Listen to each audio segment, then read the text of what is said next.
So, if you've opened up Photoshop, I'm going to ask you to go ahead and close it right now. We're going to sort of start in a very backward way. So again, if you've got Photoshop running, go ahead and just go up to the File menu and however you, it's weird. I don't know how to do that. In Windows, I think you just hit the little X up on the right-hand corner, top corner. But anyway, in Macintosh, go up to Photoshop, down to Quit Photoshop. Because the first thing I want to show you is actually how to reset your preferences in Photoshop. So we're going to go through today, we're going to spend time actually adjusting all the preferences in Photoshop. So I'm not going to actually ask you to go through the whole process of resetting right now. I just want to show you how to do it so that everybody's familiar. But if you're having a problem in Photoshop, so you've selected a brush and it doesn't act the way it's supposed to, or you selected a tool and it's acting like a different tool acts, or you, for some reason, no matter what you do, you cannot put a layer mask onto a layer, just something is really weird is going on. Your ultimate solution is to reset the preferences in Photoshop. So to do that, I'm going to give you a keyboard shortcut. So for the people in Windows, you need to hold down your Alt, Control, and Shift key. For the people in Macintosh, you hold down your Option, Command, and Shift key. So Option and Command, and then you start Photoshop. That's why I had you quit it in the beginning. And if you then click on Photoshop to launch it, there will be a dialog that opens up.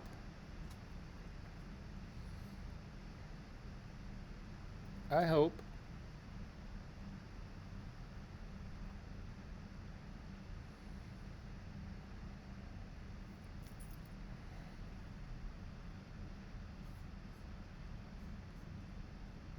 Well, in my case, there wasn't.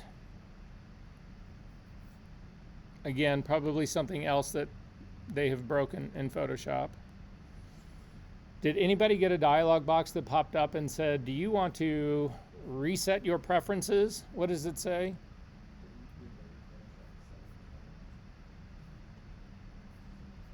So do not reset yours, but that's how you would actually say, okay, did that work for the Windows people? Let me try this again on mine and see if we can't get this to show up. So again, for Macintosh, it's Shift, Option, and Command, launch Photoshop.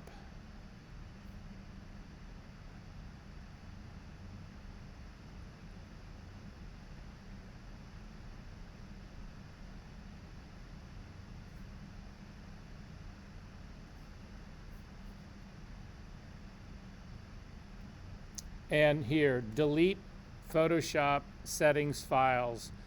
Do not do that right now, but this is where you would say yes. I'm going to go ahead and say no to mine, and hopefully mine have not been reset, but I will show you. So what we're ultimately going to do in this, which will be even better than resetting, than doing what I just showed you how to do, is we are going to build a set of preferences for you right now, and you're going to save them to a different location. And so that when things go wrong in Photoshop, you simply replace the broken version of preferences with the copy that you make at the end of our class today. Does that make sense? The advantage of that too is that that also allows you, especially if you retouch on several machines, you only need to build one set of preferences and then you just load them in every single one. Or if you are working on a strange machine, you're working in a studio and you want to have your set of preferences that used in Photoshop, whatever, it's just another way to actually do that part. But with that being said, we are going to start in Photoshop and set up our preferences. So my screen looks probably very different than your screen. This is the retouching screen that you will see in every video of mine over the last 20 years. Well, 15 anyway. This is a screen setup designed specifically for retouching. It's my workspace. So I'm going to show you how to make this workspace, and you are welcome to use it. You're welcome to modify it. You're welcome to ignore it and go back and use what you've always used in Photoshop.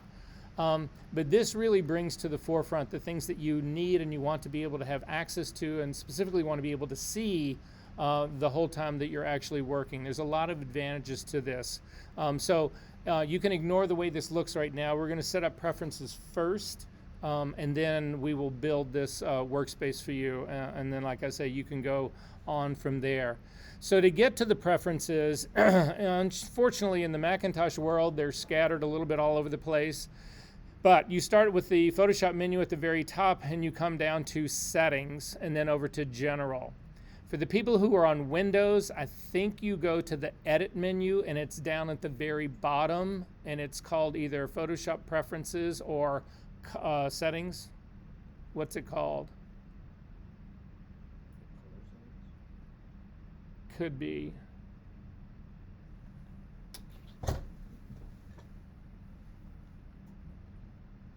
Yeah, go up to the very top.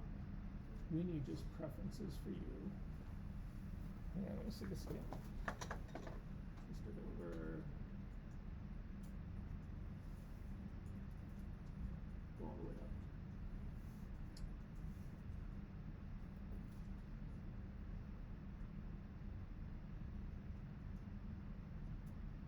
Open up color settings and let's see what it says. Yeah, that's not a lot. Hit cancel.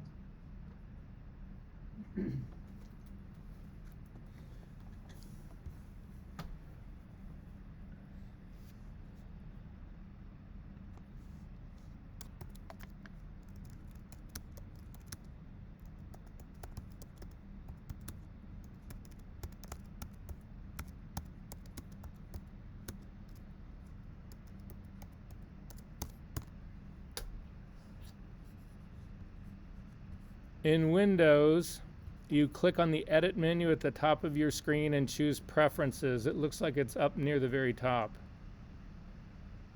Is that true?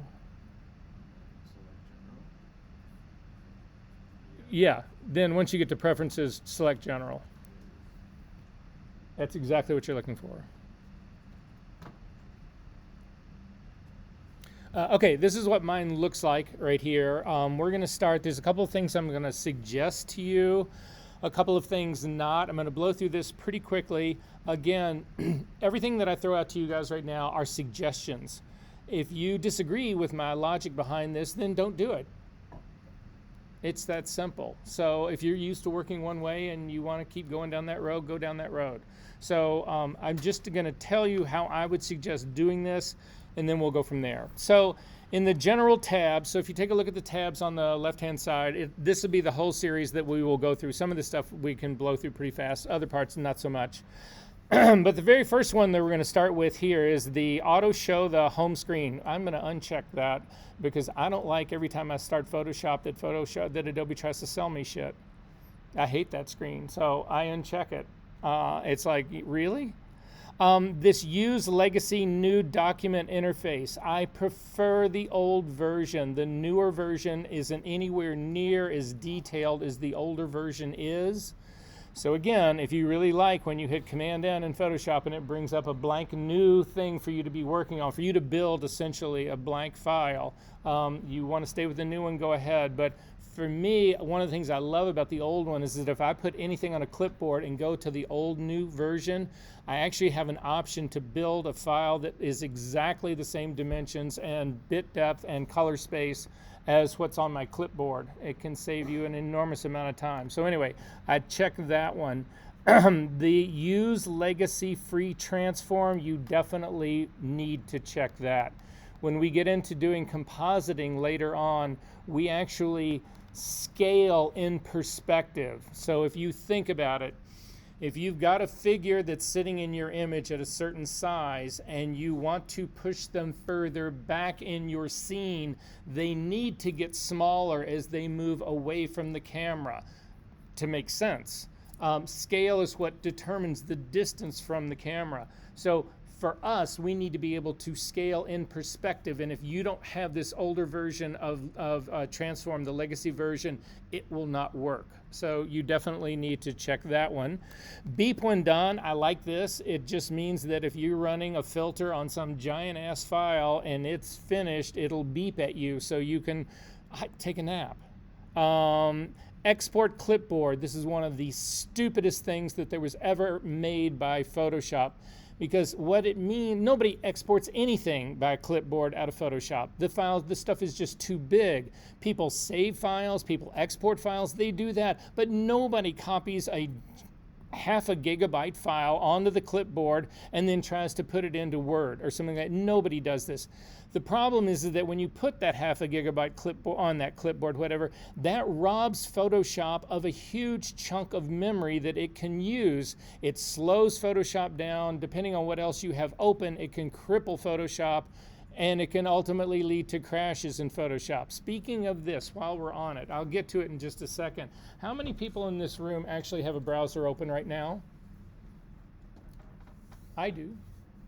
Oh, just raise your hand. Nobody else has in this room has a browser open, right? That is another memory killer. If you are getting into a serious session of working in Photoshop, you shut down every possible thing you can shut down before you go into Photoshop. Everybody else is competing for memory. Photoshop relies on a robust, large amount of memory to work, and to work well, and to work fast. And if you have a browser on, especially Chrome, it's a notorious memory hog. Notorious. So anyway, just a word to the wise. The rest of this is all by defaults. It's all by default. So we're going to go to the next one down. So over on the tab, on the tabs that are on the left-hand side, we're going to go down to interface. So there are people who do different things for different reasons with interface. I personally leave it at the default, which is this dark gray. You'll see if you hit the white, what it really does is if you hit the white one, it makes everything in Photoshop a really light color. The problem we have with this is that this light color becomes your white point when you are working on an image. And that's not necessarily the white point of your image. So when you're trying to color balance and you've got this really light screen showing up here right now, it will trick your eyes into not seeing the true color of your image unless you match your white point in your image to the white point of this interface. Most people don't want to use this. Most people don't. So anyway, the black one, which would be the other extreme, gets to be really difficult to read certain amounts of type, especially if you're in bright sunlight or something like that. So this sort of darker gray, this is where I stay. It's the default. It's probably the best place to actually stay in here.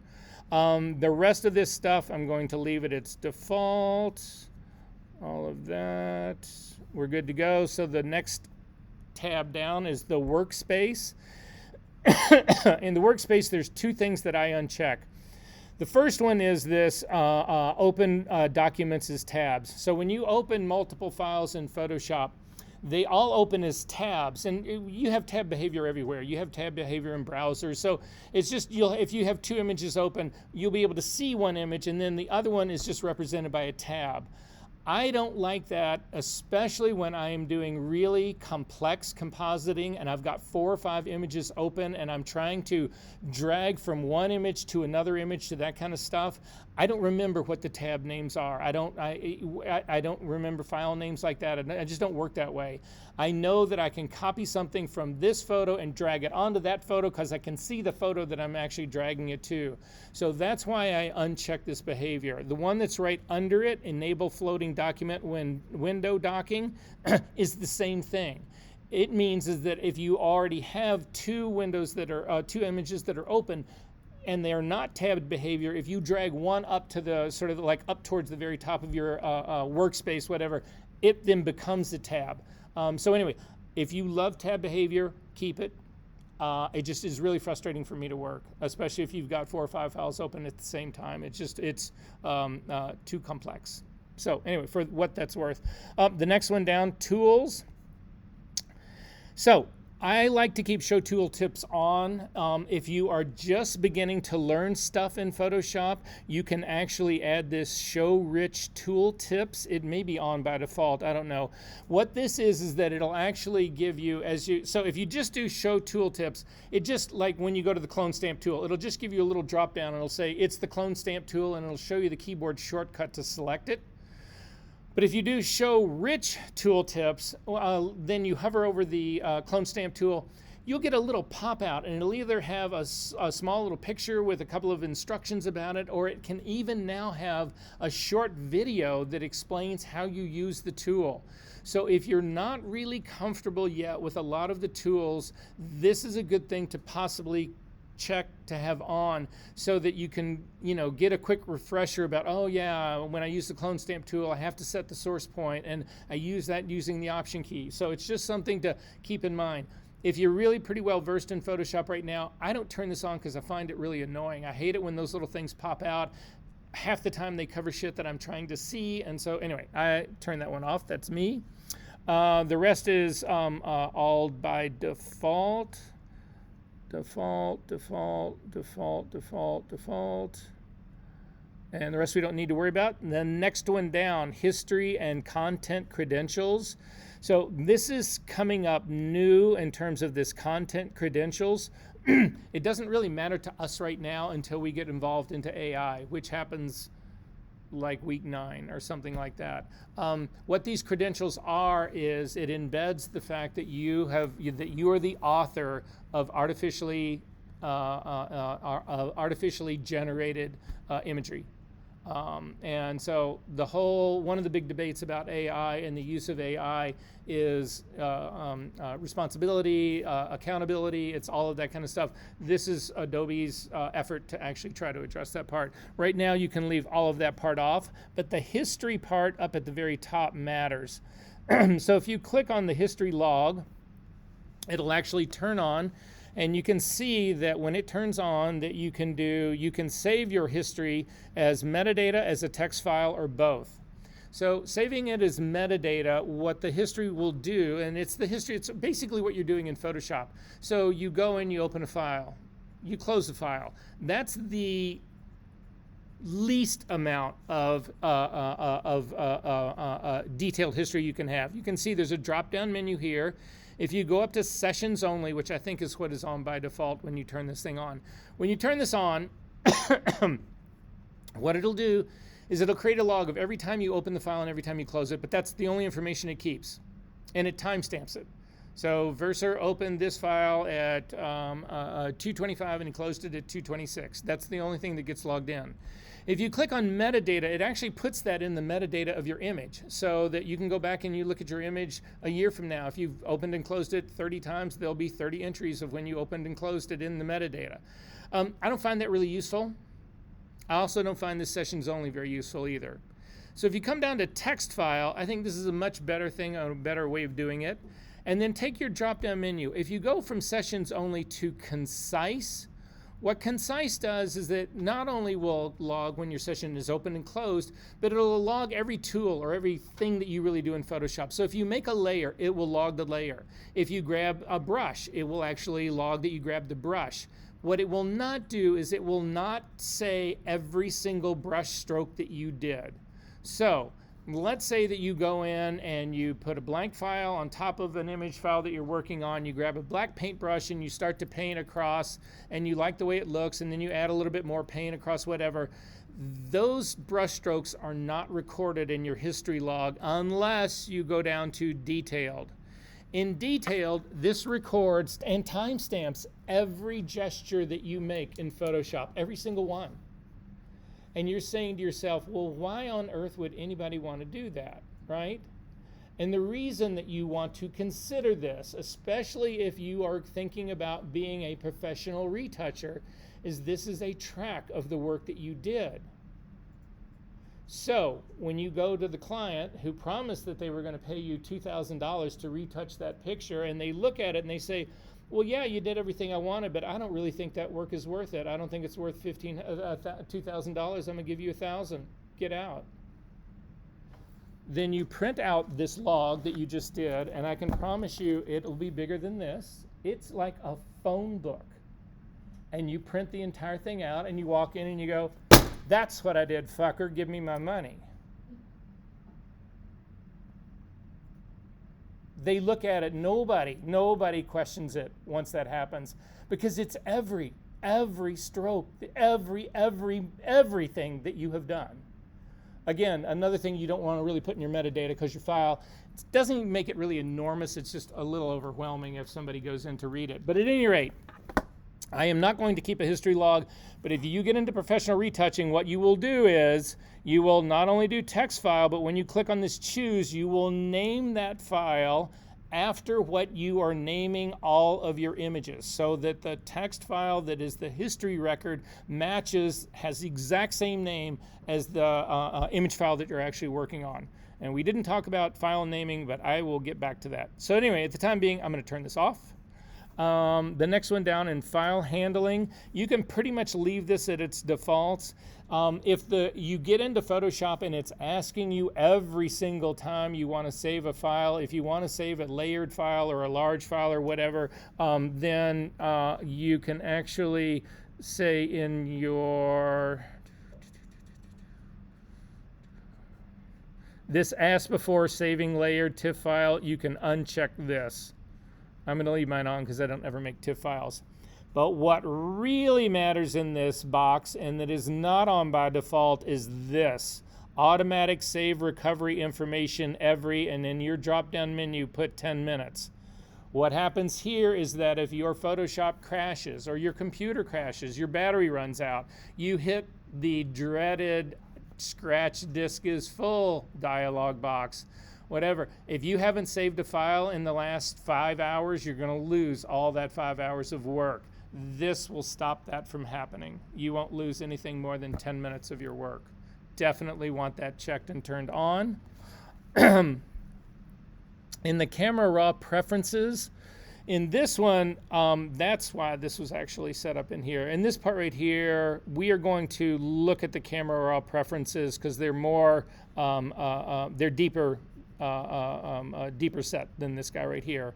But anyway, this thing definitely you want to have automatically saved recovery information.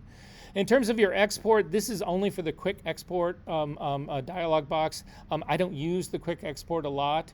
I actually do a legacy export for anything that I'm converting to JPEG for website, for that kind of stuff, but I will show you how to do that part later. There's no real reason to change anything in here as far as I'm concerned, because sometimes it's just a down and dirty, you just want a quick PNG, and this works just fine.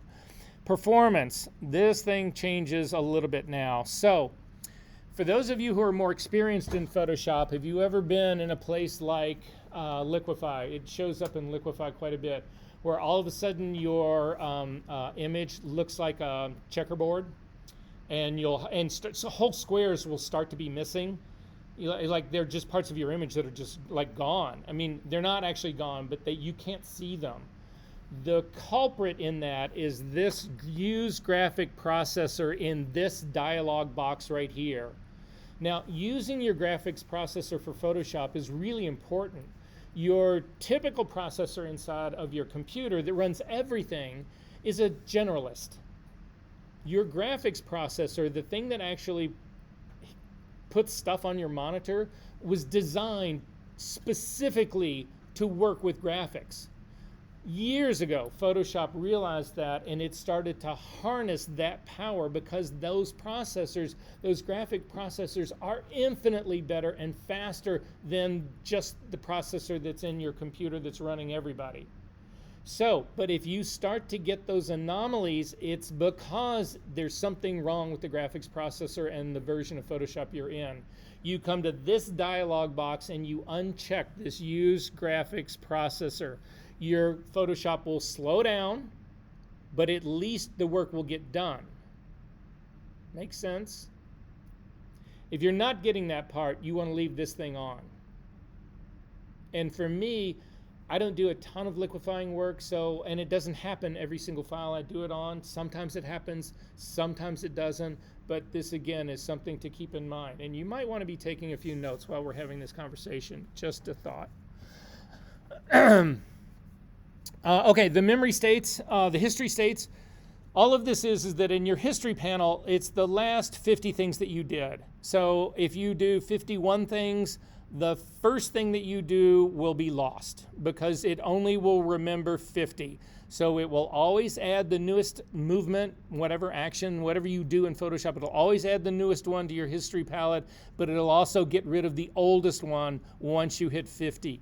You can bump this number up, your history panel will grow much longer, but it's a huge memory hog. And so this is a pretty good compromise right now. Again, it is the default, and it's where I would actually stay on this part. And then the rest of this you can leave pretty much at its default, unless, how many people in here have more than 16 gigabytes of memory in their computer?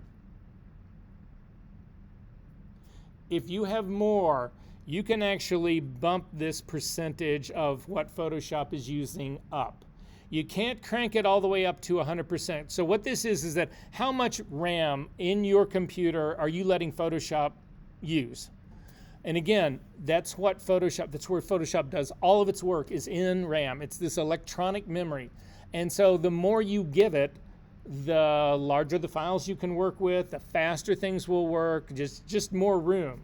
However, you can't go to 100% because your whole computer needs to share memory with Photoshop. So your OS needs memory, your browser needs memory, your whatever else you got going on, your music needs memory. All of that needs memory. So you can't crank this all the way up. But if you have got, what I would say here that you can do is, as long as you leave, I would say, well, here, mine's at 70% right here.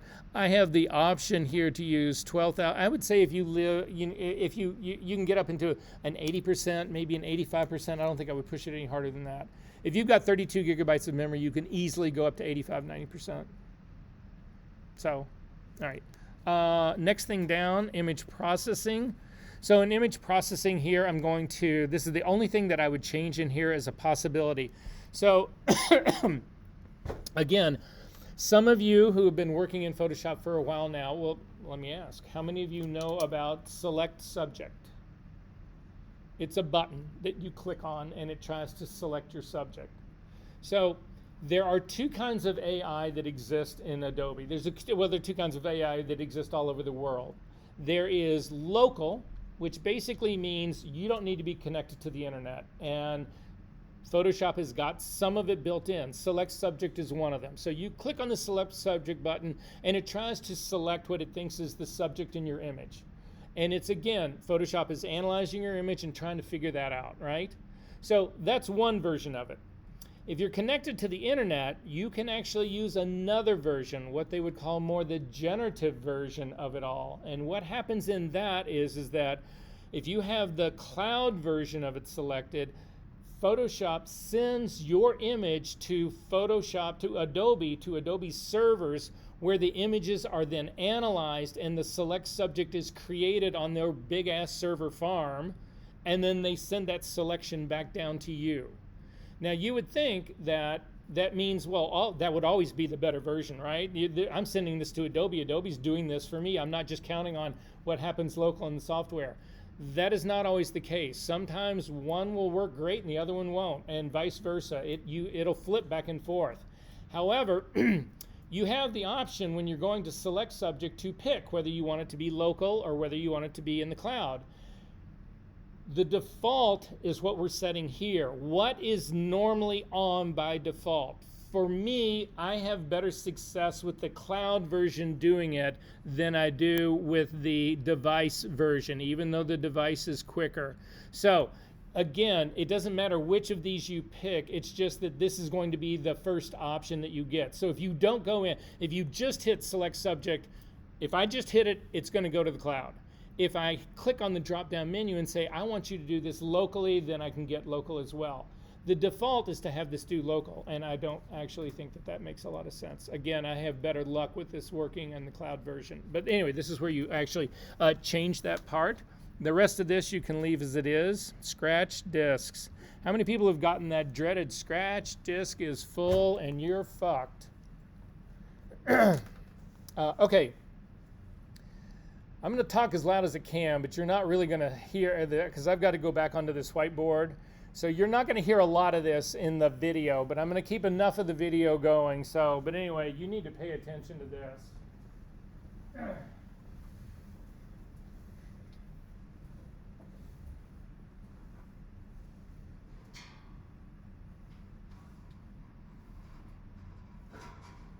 see this if you can't move around, slide around so that you can see it.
Okay.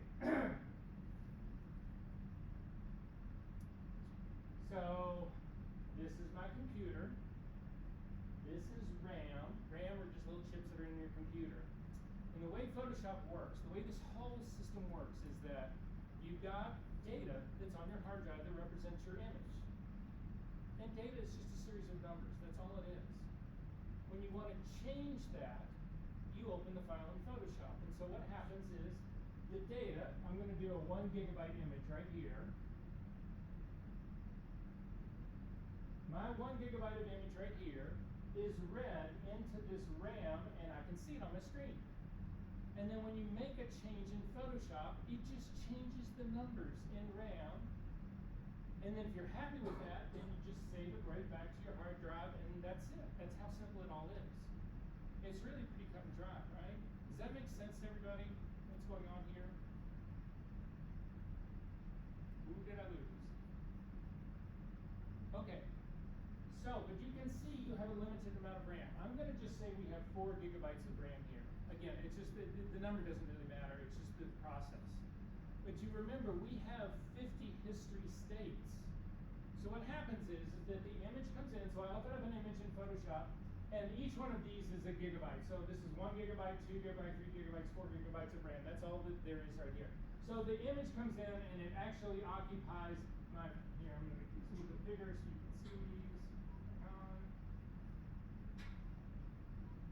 Smaller screen.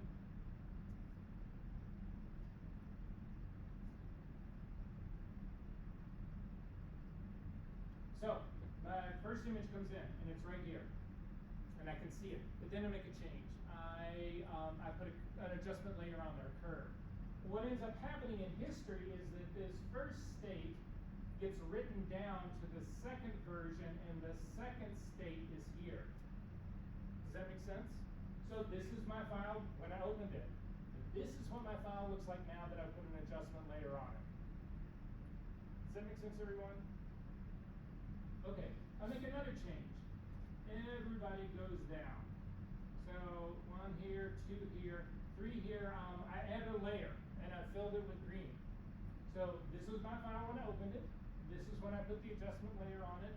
And this is when I actually put on another layer and filled it with green. Does that make sense? Okay, I'm going to do one more change here. I'm going to bring in another image and add part of it to this one. I'm going to take somebody's face and add it to this image. So that becomes my 4th state. This is my 3rd state. This is my 2nd. This is my 1st. So this is what the image looked like when I started, when I opened it. This was the adjustment layer. This was the green layer that I added on top of it, and this is the new face that I've added. And that all works great until now. I'm going to do one other thing. I'm going to add another adjustment layer on there. Well, what happens is I'm going to lose this first state. This becomes 2, this is 3, this is 4, this is my 5th state. But Photoshop keeps this for me. It gives me 50 history states. What it does is it actually writes my number 1 state back to my hard drive.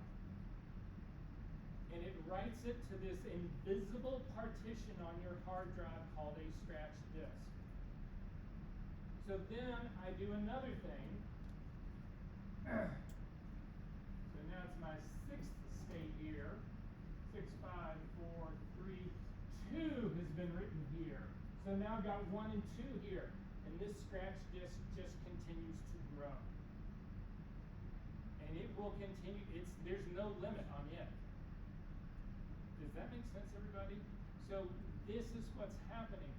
If you don't have a really robust, large amount of free space on your computer, this invisible partition, the reason I call this an invisible partition is that when you quit Photoshop, this thing goes away. It's invisible, you never see it. But if you actually have, there's a way that you can look at the available free space on your hard disk. You can actually pull that little counter to the side and watch what happens when you're working in Photoshop. It will continue to decrease because this scratch disk is continuing to fill up. So what happens when you get that dreaded message is that when you have no room left on your computer, on your hard drive, the scratch disk has occupied all the free space. You can't save the file because there's no space on your hard drive. You can't get out of it. The only thing you can do is force quit Photoshop and stop and lose all that work. Does that make sense?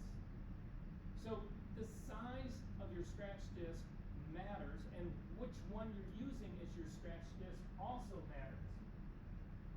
So that's what this box right here controls. By default, if you take a look at your scratch disk, the very top one, typically for the Macintosh people, will be Macintosh HD, whatever the Windows people, whatever you call your hard drive, whatever. By default, it's your startup hard drive. However, it does not need to stay that way. You can actually add another disk. You can make a dedicated scratch disk. And I'll show you how to do that. So I'm plugging in my external hard drive right now. I don't think it's going to show up here until it mounts. So I'm going to come right back to this. Give me 1 second. Hopefully, I don't think I have to start Photoshop. So yep, it's called this Verser 1TB. So back to settings, down to scratch disks. No, I got to restart Photoshop.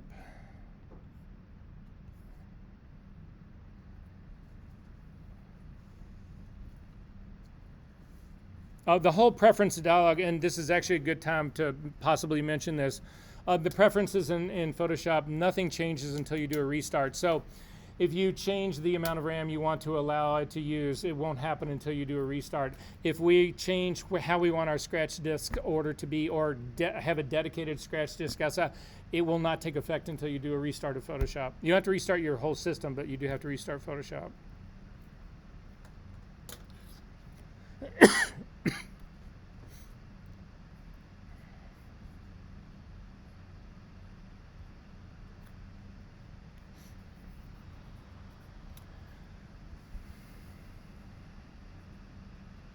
Oh, mine's not going to show up. This hard disk is actually default. It's set up to be a Windows hard drive, so it's not going to actually show up here. But normally it would show up here. But we can still talk about what's going on in here. You see where this thing says free space right here? This is what matters. So unfortunately, many of you have got very little to any free space on your hard drives right now, and they are crippling you. You need space for Photoshop to actually be able to work. You need overhead for your system, of your just computer in general, to be able to work. So the rule of thumb is that you need a minimum of 10% free space on your computer in order for it to function correctly. And I would say that you need at least 50 to 60 gigabytes of free space to not run into that scratch disk problem. So if you're in Macintosh world, you can come out to your Finder. You can actually hide everybody else. You can then grab your hard disk. If you do not see your hard disk, you can actually come over to the File menu, and you can, the Finder menu, and come down to Settings in Finder. And then in general, click on, say, you want to see all of these items on your desktop, and close this up. click on your hard drive and hit Command I, or go up to the File menu and just come down to Get Info. And when you do that, you will actually see the capacity of your hard drive and the available space on it. So, and the capacity of mine is 1 terabyte, and I've got 333 gigabytes available on it. That means I've got 33% of free space.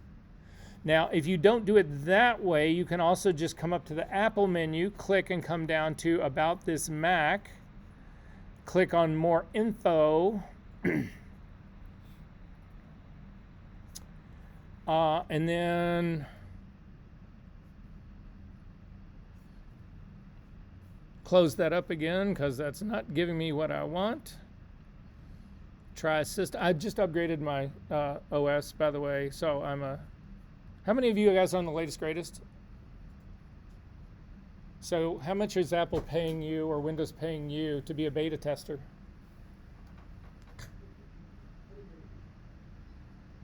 Just raise your hand because you felt like it. Yeah, like I should. Yeah, no. I'm talking about OS. I typically, the only reason I ever upgrade my OS, so my operating system, right? The only reason I ever upgraded is that when Adobe comes out and says, well, this was not going to work anymore on yours. So I am 3 systems back in OS. That's how far back I go. Mine has actually been, the version I just upgraded to has been discontinued for support in Apple. I don't care. It works. How many of you guys have upgraded and just, oh, that worked flawlessly? I didn't have any problems at all, right? So imagine going to a job and saying, oh, I'm sorry, I can't do this. I upgraded my system last night and it fucked up my machine and I can't do anything. Boom. I do not do anything unless I am forced to do it if I've got a system that actually works. If it's not working, then it doesn't matter. At any rate, someplace in here in my new system that I can't find anymore, I used to be able to get to a place that would show me my storage, and I could swear it's here. So I'm going to try to go back to this again and see if it doesn't take forever to get it. It just takes me back to the same thing. So, oh, here it is, storage settings right here. And you can see it says 332 gigabytes of 1 terabyte are available. I'm going to go out on a limb and say that there's not another person in this room that has 10% free space on their hard drive. You're crippling yourself. You have got to get shit off of your hard drives. Get the movies out, they're the worst. But get all the photos out, they're the second worst. You've got to free up space, or you got to get another computer, or you got to farm it all out. So take all that shit that you love and put it on an external hard drive. You've got to open up the one that's in your computer. I see this all the time. People go, God, I can't do that. It won't work. Photoshop won't, blah, all this, whatever. And I look immediately at their free hard disk space, and it's like, oh, yeah, 2 gigabytes of free space. And they're opening a 2 gigabyte file. Anyway, word to the wise. At any rate, I have got mine partitioned. So if I wanted to change and have something else or add something, usually this is the better call. You can actually add an external hard drive. So let's just pretend that my data one is. You simply click on it, and now I've actually added more disk space in theory. I haven't really done that because this is all just a single drive that's been partitioned. That's why you're seeing 3 of them. But if I got my external hard drive to show up, then you would actually see it here. You could select it, and it would add to the pool. You cannot do this once you hit that scratch disk is full warning, though. By then, it's too late. So if you're going to do this kind of stuff, that's how you do it. But my suggestion is simply free up the space that you need on your hard drive, and you'll be fine to go. Next one down, cursors. These matter. You do want a normal brush tip. You do not want to use the full-size brush tip. The problem with a full-size brush tip is that your brush, actually the outline of your brush in Photoshop, even if you're using a really soft brush, it looks like the outline goes all the way to the very edge of that soft brush, which by the time you get out that far, basically you're not brushing anything anymore. So if you use this, you will always feel like your brushes are way too big. They will not correspond to the way you feel like they should. So when you use this normal brush tip, that's exactly what will happen. It'll look like the way it's supposed to be. You also want to enable this show crosshaired at the brush tip. A lot of the tools that we use, you need to precisely hit a certain target, a certain spot. And if you've got an icon that looks like a fucking paintbrush or a paint bucket or a eyedropper or all these other things, whatever, you can't do that kind of precise work. So you definitely want to include the crosshair part. And then in terms of your other cursors, I know you're going to lament the fact that you are not going to see the paint bucket anymore when you fill something, but you do not want to be using those little icons. Nobody knows where anything really is going to hit. You want to use precise in your other cursors. So again, your clone stamp tool will not look like a stamp. Your clone stamp tool will actually look like a brush the way it's supposed to be. Your next thing down, transparency and gamut. Unfortunately, by default, when we talk about out of gamut, what we're talking about here is that there are things, you guys already know this, you should know this from experience, there are things that you can see on a monitor that you cannot print on a printer, right? There's really saturated colors that you get on a monitor, and you don't get those on a printer. That is called out of gamut color. That saturation is out of gamut. It's the printer, it's out of the printer's gamut. It's inside your monitor's gamut. You can see it on your monitor, but you can't see it in the printer, right? There's a way to use profiles in Photoshop to show you what's going to be in gamut and what's going to be out of gamut. However, the default color for this warning is a middle gray, and you turn it on and you can't see anything. You'll never know what's in gamut and out of gamut. So you want to change this to an electric fluorescent color. To do that, click on the color, double click on it. It will bring open the color picker. In the color picker, you will see that there's a big old screen full of color. There are color new and a current color readout or display that's happening right next to it. Underneath this, you will have 4 different ways to describe color. You have HSB, which stands for hue, saturation, brightness. That's one system. You have RGB. That's the one most of you guys are used to. That's a second system. You have LAB. That's a third system. And then you have CMYK, which is a fourth system. In our case, we're going to work with the RGB version of this. Most of the work that I do when I give you numbers, it's just the most immediate and the one most people are comfortable with. If you select the value that's right next to the R, so in my case it's a 0, I've just selected the entry box for that. Type in a 0, hit your tab key, it will take you down to the green. Type in 255 for the green, hit the tab key again, and type in 0 for your blue. It will give you a pure green, and just say OK. Then when you use your gamut warning, you will see this electric green on it, and you will know what your printer is going to butcher and what it isn't going to butcher. Make sense? All right, we're almost done. Well, I say that. We're not even close, but never mind. I'm going to leave this at its default. If is anybody in here working in InDesign? Sometimes.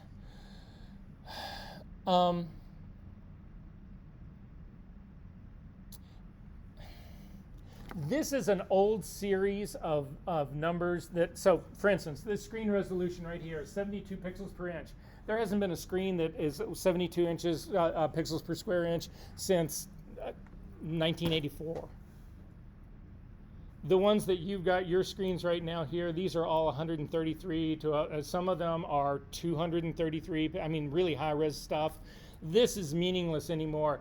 If you get really bothered by the fact that when you are zoomed in at 100% in a Photoshop file, and you put a ruler down and you say, that's not an inch, you come find me and I will show you how to fix these numbers so that at 100% an inch is an inch.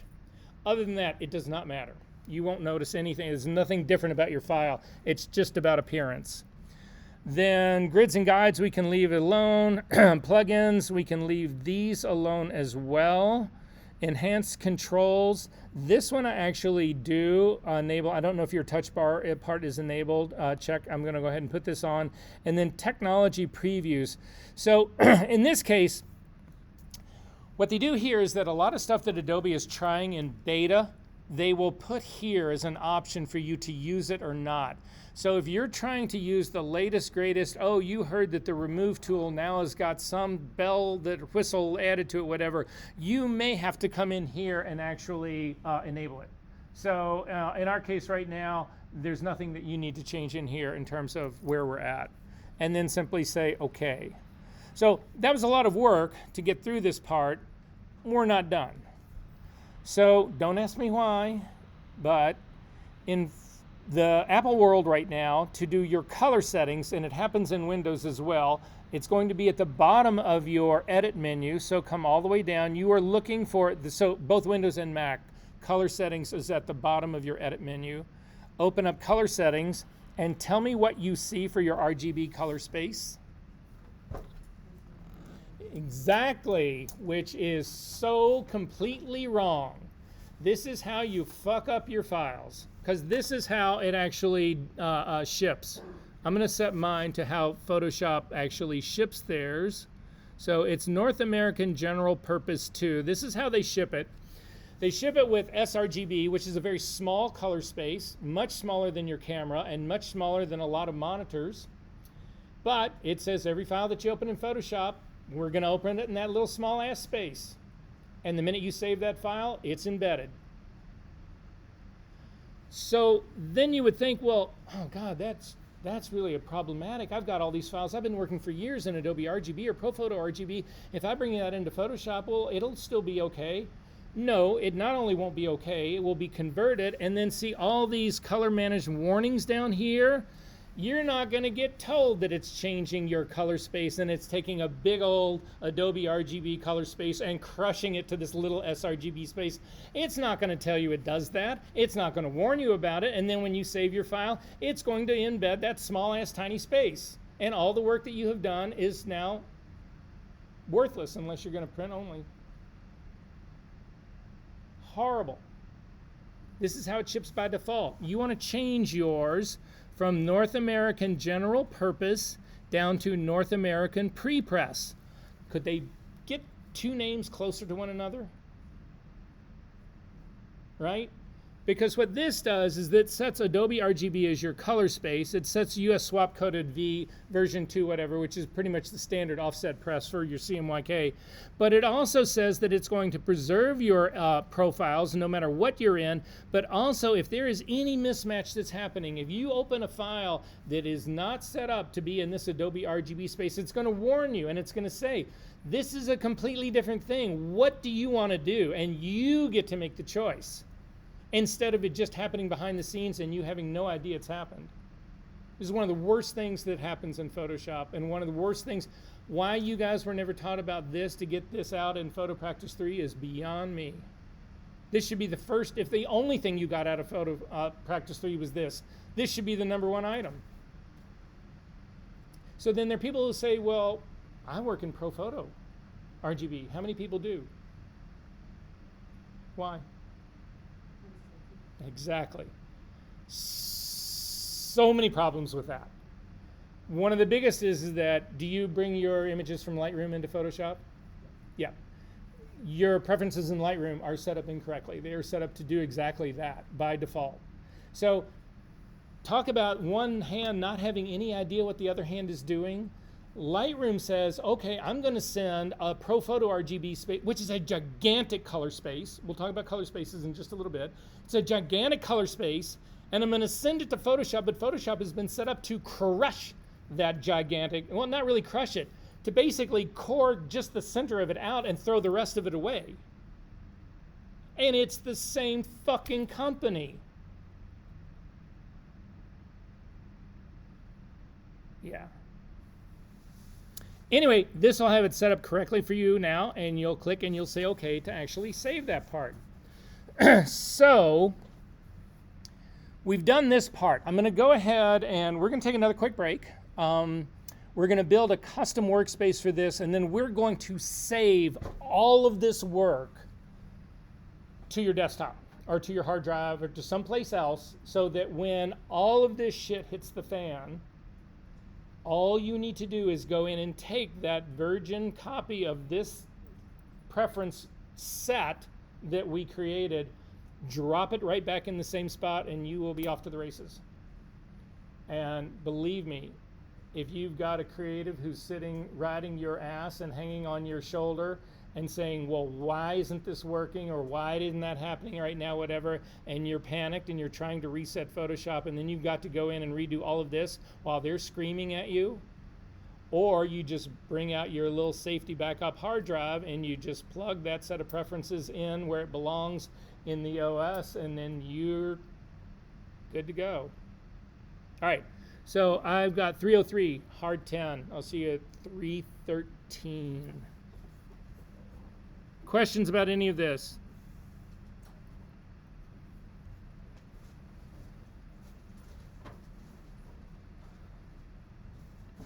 Jump back at it. Okay, we're not quite done with our preferences, but we're awfully close. So if you go back into Photoshop, a couple less things that I want to settle out.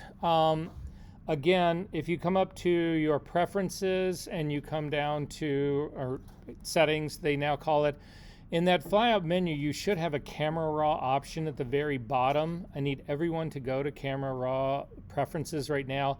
You can get to these when you're in camera raw, but we would need to be opening a raw file now in order to actually get there. This will allow us to set those preferences outside. So again, come up to your settings. If you're on Windows, again, it's the edit menu preferences to open up this general box and then open up camera raw. And in camera raw, at the general part at the very top, I like when images come into camera raw, I like my thumbnails to be on the left-hand side, so I keep them vertical. So I change this drop-down menu to film strip to be vertical. If you like them along the bottom, you can keep this as horizontal. It just, you get more, for me, I get more screen room after putting them onto the left side. So that's the way I actually put that on here. This keyboard shortcuts, I use legacy undo shortcuts. So for 30 years in the Adobe ecosystem, if you used Command Z, it undid a state. So if you went from state 1 to 2 and you hit Command Z, you would go back to 1. If you hit Command Z again, you'd go back to 2. If you hit Command Z again, you'd go back to 1. And it just kept going back and forth and back and forth. If you did 3 states, it would again go 1, 2, 3, and then Command Z would go back to 2, Command Z would go back to 3, and back. So it just kept going back and forth between those two. To go progressively further back, you have to add the Shift key. So Command Shift Z would go from 3 to 2 to 1, and so on. They changed that. And in the most recent versions of Photoshop now, if you hold down the Shift key, you actually get the original behavior. You only go back, if you go 1, 2, 3 steps, you go from 3 to 2 to 2, and back to 3, back to 2, back to 3, back to 2, back to 3. That's holding down the Shift key. If you just hit Command Z, it just goes all the way back. So depending on how you like it, again, I've been working with Adobe stuff for so long. It's like, why on earth would you change that? But at any rate, they did. So anyway, that's the one that I use here. In terms of file handling here, you can leave this set at its default. In terms of performance here, it's interesting. They actually have the graphics processor set to auto on and off right now because of the potential conflicts that you run into that with them. Everything else I'm going to leave the same right here. The defaults, you can leave these all at the same. I take that back. You do want to change one of your raw defaults. In your global drop-down menu, this is the only place that you can get these things now. It used to be able, you could make them. You can't make them anymore. You come to click on this. Yours will not be set to anything right now, likely. Click on it, come down to choose preset, and the preset that you want to choose is optics, lens, and CA correction. So down to optics, over to lens and CA correction. What this does is all of your cameras, all your camera lenses introduce distortion, either what they call pin cushioning or barrel distortion. In a barrel distortion, it actually makes the center part of your image appear larger, so it appears closer to you. In pin cushioning, it's just the opposite. It's the center of your picture appears further away. And it all has to do with the optical design of your lenses. This is a database that corrects for that. So if you have pin cushioning, it pulls the center of your image forward. If you have barrel distortion, it pushes it back. It removes the distortion. You really get into this badly when you get into really wide angle lenses. But anyway, that's what that's all about.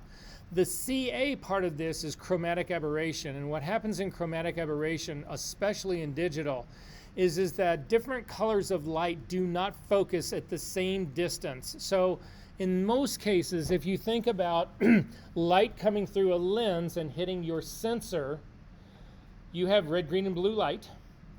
Typically, the green lands right on your sensor. The blue, because it's shorter wavelength, actually focuses just in front of your sensor. And the red, because it has longer wavelengths, focuses behind your sensor. So you will end up in really sharp edges. You will see a color shift on your edges of either green and magenta or blue and yellow. I'll talk later about why that actually happens, and I will show you a case of chromatic aberration. But at any rate, you want the default for these to be on, and that's all that we're doing here in the preset. So they're just so you don't have to select these every single time you open a file in Photoshop. So you definitely want to leave that part on. Then in workflow, we are smart object centric in this class. You want to check this thing at the bottom that says open in Photoshop as smart objects. You also want to make sure that your color space is set to Adobe RGB and that your bit depth is 8 bits.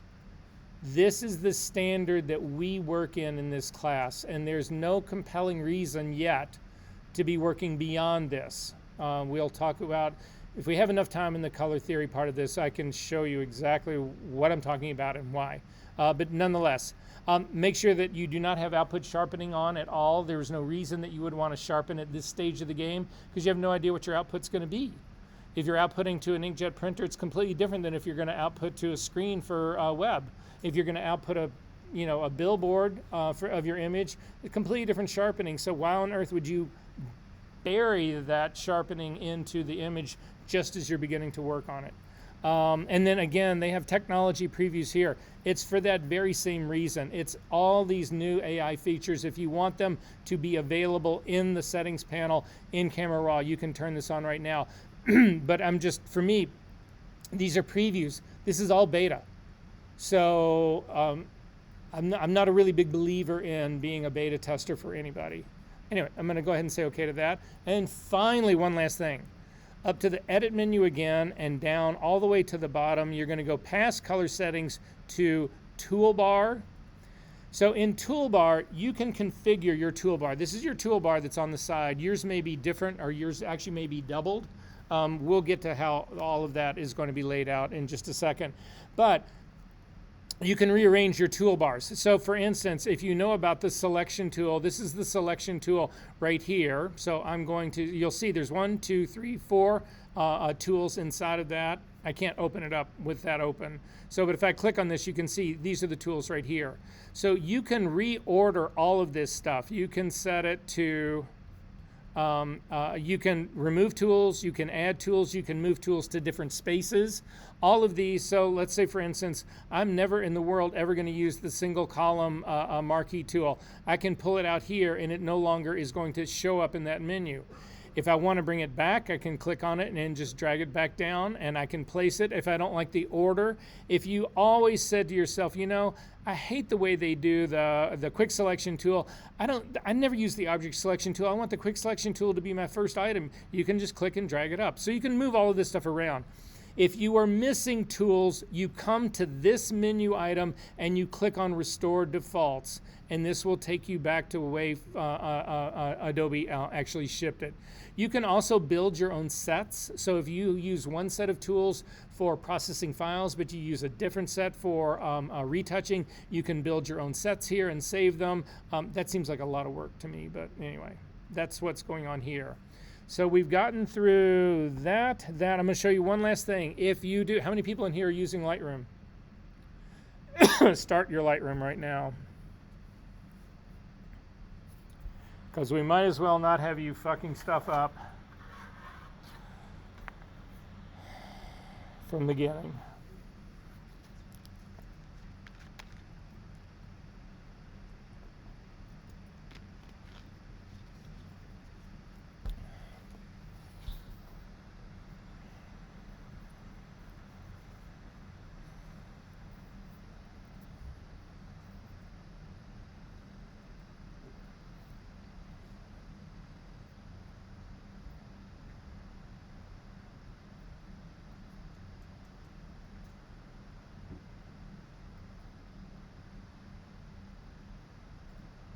So my computer starts to get progressively slower and slower and slower because, all that stuff that I talked to you about, what, overhead memory and all that kind of stuff, whatever.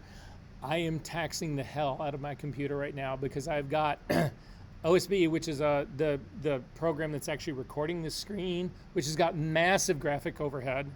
I've got the computer itself trying to show me this. I probably have Chrome open. I've got Photoshop opening, and now I'm opening up Lightroom on top of it. So my computer is crying right now. As a matter of fact, I'm going to quit Chrome just to try to give it something more to work with.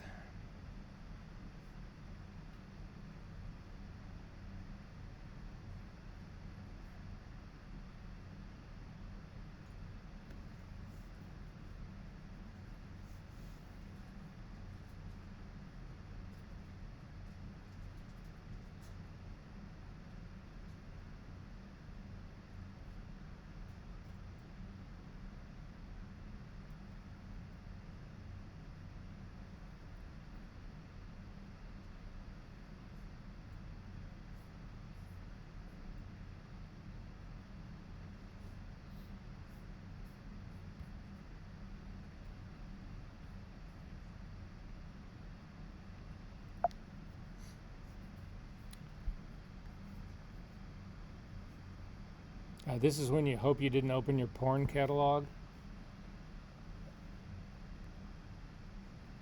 Just kidding.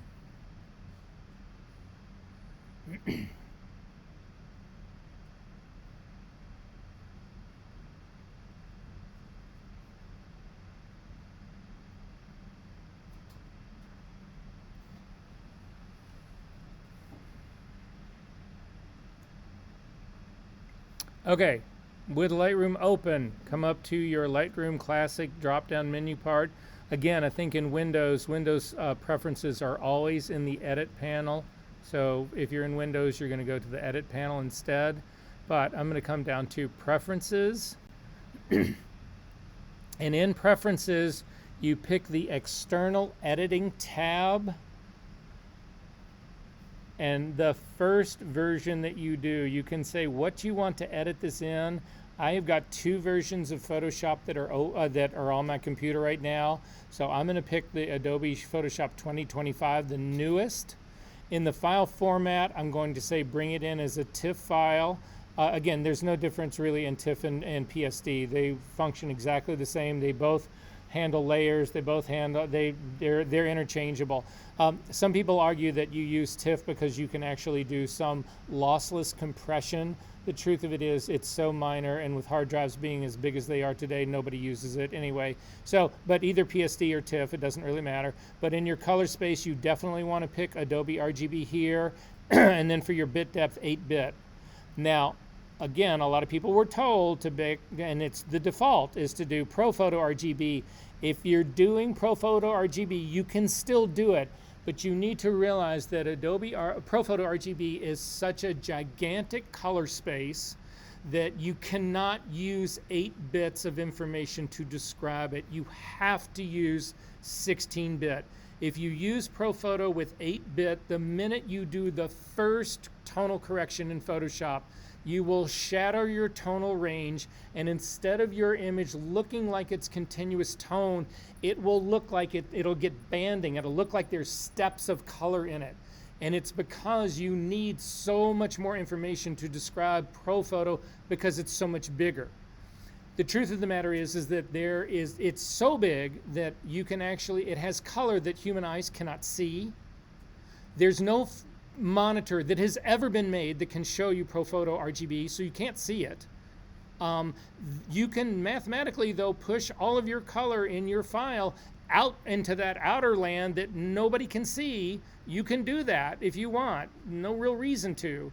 But at any rate, this is how I would have this set up. Again, Adobe RGB 8-bit.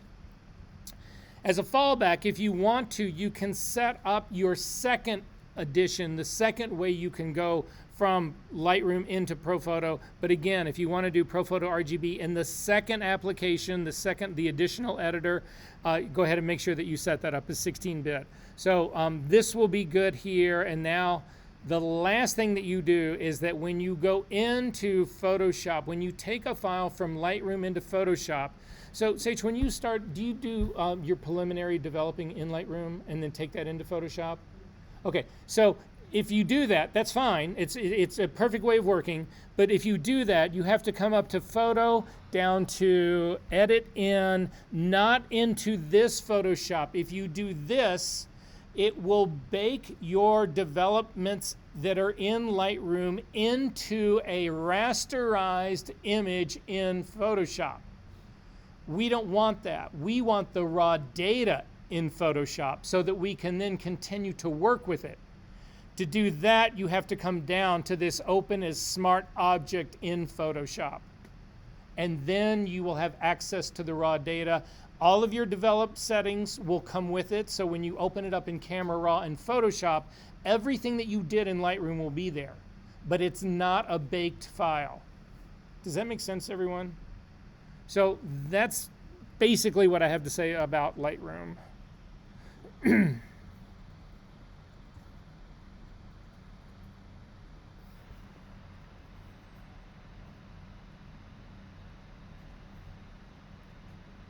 Okay, back into Photoshop. So we have gone through all of the preference settings for Photoshop itself. We've gone through the color settings. We've gone through the Camera Raw settings here. So the final thing we're going to do is we are going to build this custom workspace.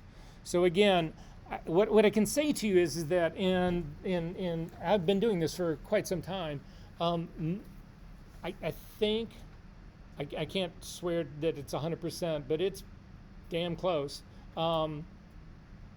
People keep this workspace. After you leave this class, whatever, you'll never go back to working in a default workspace. This just makes things so much easier and convenient and all the above. So I'm going to show you how to make this. If you've got your own custom workspace, keep it. I'm just going to show you how I build this one. And so I'm going to start with the default that most of you probably have. So if you come up to the window menu in Photoshop, down to workspace, down to defaults, they call it essentials, click on it, it will reset it, and this is the way Photoshop usually looks like it's running. However, there's a two-step process to actually reset your workspace in Photoshop. And in some cases it's redundant, but in a lot of cases it's not. We've just changed the workspace in the sort of save predefined ones. Adobe makes a whole series of predefined ones for different tasks. But at any rate, you need to come up to that window to the workspace again, and you will notice down at the very bottom there is a Reset Essentials. This thing changes. If I change my workspace to say like photography right now, it will change up the order. This is what it thinks I should be looking at for photography. But again, you need to reset that. So if you come up to workspace again and come over, sorry, I shouldn't really try to be looking over my shoulder while I'm doing, never mind. Workspace, you'll notice that the reset is now set to photography, but I'm going to do essentials, and I'm going to reset essentials. So I'm just trying to get across, it's always a two-step process. You change the workspace and then you reset it. Okay, so the next thing you need to do is come up to the window menu again and make sure down at the very bottom that application frame is checked. This has always been on by default for Windows, and it's now, I think, on default for Macintosh as well. If you uncheck it, what you'll see is you can actually see through. You don't have real workspace. So this is actually, I'm looking now at the program I'm using to record you guys because I have no work surface to be on. So that's what the application frame is about. But more importantly, all of my tool palettes are anchored to the frame. So if you come up near the word that says Adobe Photoshop 2025 at the very top, or 2020, whatever version you're on, if you click up there and drag, you can actually move your workspace around, but you move everything because it's all being contained in the application frame. In most computers, in mine, I don't know, it depends on what version and what version of software you got going, but in most computers, if you double click on this area that's right near the word that says Adobe Photoshop, double click, it will fill your screen as to the max without losing any of your palettes. So this is now the entire application frame has filled this out. So again, I'm going to go back to my essentials. Okay, so to build this workspace first, the thing that you need to realize is that we cannot take tools off of the anchor, off of the application frame. Reconnecting them is possible, but it is so fucking hard to do, you cannot believe it. So all the moves that we make here, we are going to do it in a weird kind of way, but the reason we're doing it in a weird kind of way is so that we don't break the anchor to the frame. This will make sense in just a second. So if you look over on if you're starting on the same place that I'm starting with, and it's just easier, even if you've got your own custom space, start with the essentials and we'll modify, because then you'll have your custom, and you won't lose the essential workspace either. If you come over to there's two little icons that are sitting on the very top right-hand corner. If you click on the one on the very top, this is your history panel. It's also got a comments panel as well. You want to click on the tab right where it says history and tear this thing off. You will also then have comments has been separated. You want to click and tear that off as well. Once you get comments off, there's a little X at the very top right-hand corner, top left-hand corner. Click on that. You want to get rid of it. So if anybody's going to do this, you should probably be doing this with me now. The next thing is color. I'm going to tear the color tab off. Nobody uses this. Get rid of it. The next thing is swatches. I'm going to tear the swatches off. Get rid of it. We will use swatches later, but it's such a rarity to use it. You bring it up when you need it. So what does that mean? Well, I just got rid of swatches. It's gone, but I can come up to my window and I can come right down to swatches, and there it is again, and I can work with it. I can even bring it back into the fold if I want to. But for right now, again, get rid of it. Patterns, tear that off. We're going to get rid of it. Do not tear gradients off. This is what I was talking about right now. We need it because it is anchored to the frame. What you're going to do instead is grab properties and tear it out. And then we're going to put properties as another tab right next to gradients. So drag properties up, and when you see the entire blue line go around, you see the whole thing of this top, there's three panels that I'm looking at here. This top panel, with that blue line around it, you will see when you let go that properties becomes a part of that. Then you can grab the gradient tab, tear it off, and get rid of it. We had to go through that to anchor properties to the application frame. Are we good? Okay. Libraries, I'm going to drag up along with properties and let go, but then I'm going to select properties to be the foreground tab, because when we save this workspace, whatever is set as your foreground is going to then pop up as your foreground. And we use properties 99% of the time, and we use libraries 5% of the time. So it's better to have it in this order right now. So I want to change adjustments right now, but again, I need to anchor this. So I'm going to grab my channels palette and drag it out. I'm going to leave my path and layers palette where they are. I'm going to grab the adjustments and tear it out. So properties, libraries is now anchored to layers and paths. You're going to leave that the way it is. How many of you guys use the adjustment layers? The adjustment here. How many of you come down and do curves, hue, saturation, all that? Is this where you do it from? No. So if we make a new file, I'm just going to do a new file really quickly. You guys don't need to do a new one, but I can't get these active without something. All of these, if you look at the bottom of your layers palette, there is a circle at the very bottom that is half black and half white. If you can't see it, you can stand up. If you click on that, you will get a flyout menu that is all the adjustments that this adjustment panel has. Why on earth would you take up the real estate that you need when you've got the flyout panel right here at your beck and call every single time? There is no reason. Get rid of adjustments. You can also get rid of that new file if you opened it up. History we're going to keep. Channels we're going to keep. So this is how the right side of my screen is going to be. On the other side of my screen, the one I need to add at the very top is info. So go up to your Windows menu, come down to info, and it'll actually open up as a tab that's anchored on the right-hand side. You want to click on that tab, move it over to the tool tab, and this gets to be tricky. You don't get to see a line going all the way around, but you will see a line, a solid blue line that goes all the way down. This is your indication that it's going to anchor the info palette to your tool palette. Let go, and then you will see it occupies the entire space of this. This is really more than we need, but that's okay. We're going to fix that right now. So then you would think, with all the moving that we've done on this stuff right now, the simplest thing to do, I want to put channels over on this side over here underneath the info palette, and you would think that you would actually come down and try to get down to the bottom of this thing to add it. You don't. Do you see this dark line that's right in the middle of your info palette? Not the double line that's up at the top, but the one that's underneath it. That's where you bring channels, is right up to that line, and then let go. Channels is now occupying the other half of this. So info is at the top, channels is at the bottom. I need to add history in between these two. So again, I'm going to tear channels off. It's just easier. I added the wrong one.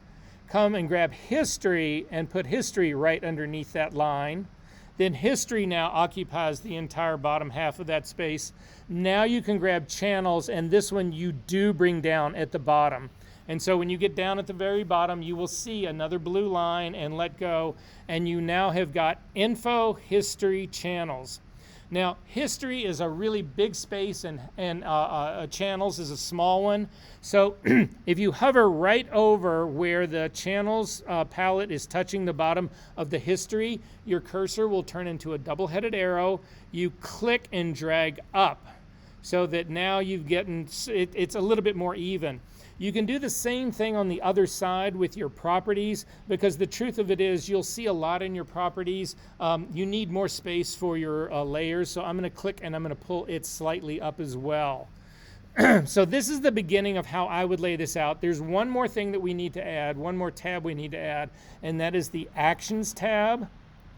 So come up to your window menu, down to Actions, and Actions opens up. It's got its own set of comments next to it.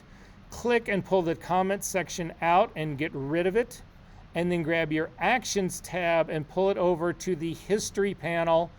When you get the whole blue line around the History panel, let go, and then again click on History to make it the foreground action. We're almost done, not quite. You have flyout controls for these palettes as well. So we're going to start with the one in History. You'll see that some people call it the little hamburger that's on the side. I never think it looks like a hamburger, but it's the little three dots. It's the menu that's just to the right of the word that says history. If you click on it, this is where you can set your history options. You want to open up history options, and you are going to have automatically first snapshot should be checked by default, but you want to check automatically create new snapshot when saving, and you also want to create show new snapshot dialog by default, even though this last thing is not working in the current version of Photoshop, but we are ever hopeful. So say okay to that.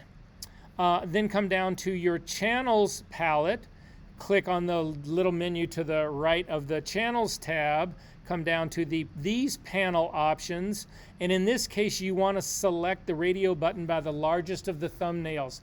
You guys are working on shit that you can't see. There is a massive amount of information you can see in these small thumbnails that are in these palettes, but the size and the resolution that you guys have got working right now, you'll never see anything.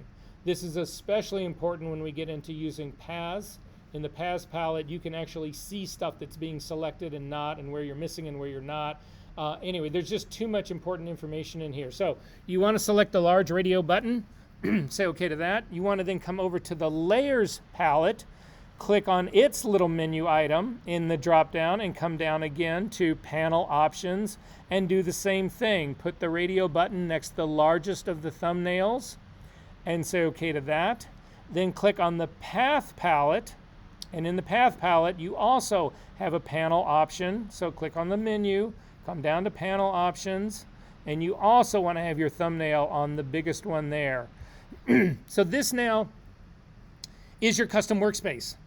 So to save this, because we've done all of this work, come up to the window menu, down to workspace, down to new workspace, and then name it something that's meaningful. I would call this retouching or something to that effect. I'm not going to do mine because I've got 100,000 retouching ones. Anyway, and then just hit save. Once you hit save, if you come up to your window and then to workspace, you will see that there are custom workspaces. I've got 3 of them that are sitting up here. I've got a Core Tools, a Retouching 29, a Retouching 23, and Untitled number 1. These are the canned ones that Adobe thinks that you should be using if you're going to do photography or painting or any of that kind of stuff, blah, blah, blah, blah, blah. So if we go, for instance, back to my Essentials right now, and then reset it, because again, this is a double-step process. It takes me back to what it should be. But then when I go to my retouching workspace and reset it, this is where I am. Are we good on that? Okay, now that's a lot of work, right? We have spent over 2 hours doing this shit. You want to save all of this. And the way you do it is this. I'm going to show you a screen right now. This will be on the video recording. This is also, if you go to look at our Canvas site,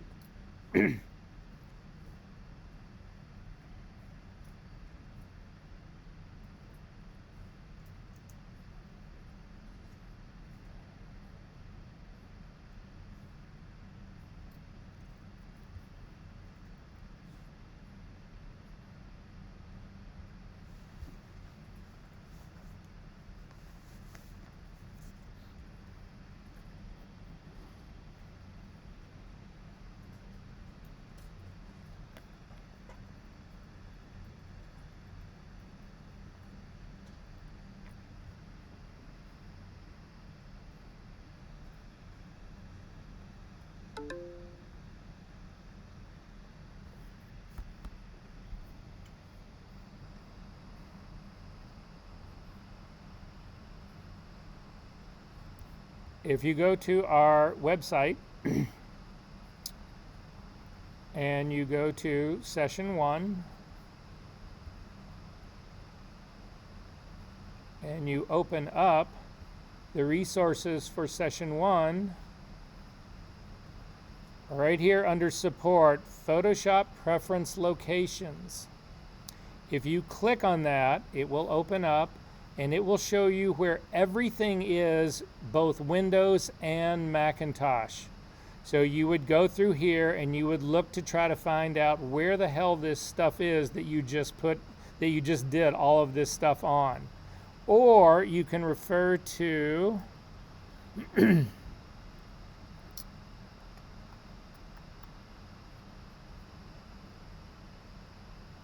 everybody take out your phone really quick.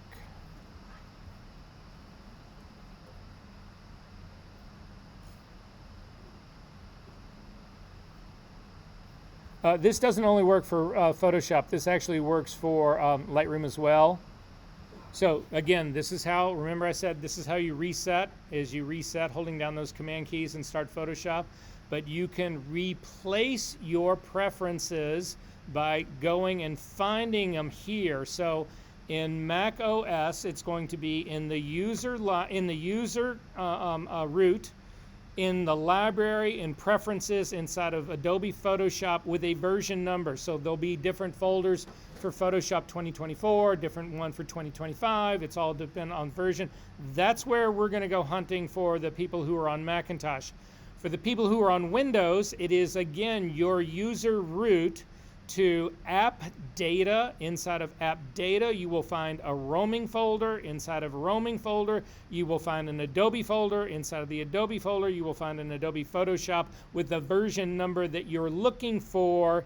And inside of that will be an Adobe Shop with the version number settings folder. You do not want to remove that folder. You want to copy it to another location. If you pull it out, you will cause Photoshop to crash. So you're not taking it out of this location, you are making a copy of it. You can make a duplicate there and drag the duplicate out. You can actually, if you're on Macintosh, if you drag while you're holding down the Option key, it will then allow you to make a copy instead of moving it out. Don't pull this thing out. You want to make a copy of it. Then you just keep that somewhere safe, and then you're good to go. Anytime you run into a problem with Adobe Photoshop, you go right back into this same folder. You go back all the way through this tree, and you take your virgin copy of settings that you just created today, and you put that back in, and it takes care of all of your, you don't have to rebuild. You don't have to go in and reset anything. You don't have to build that custom workspace. You don't need to go through all those settings. You don't need to do any of that stuff. It's all done. So in the Windows, so for the Macintosh people, the problem that we have is that by default, you can't get to the user library.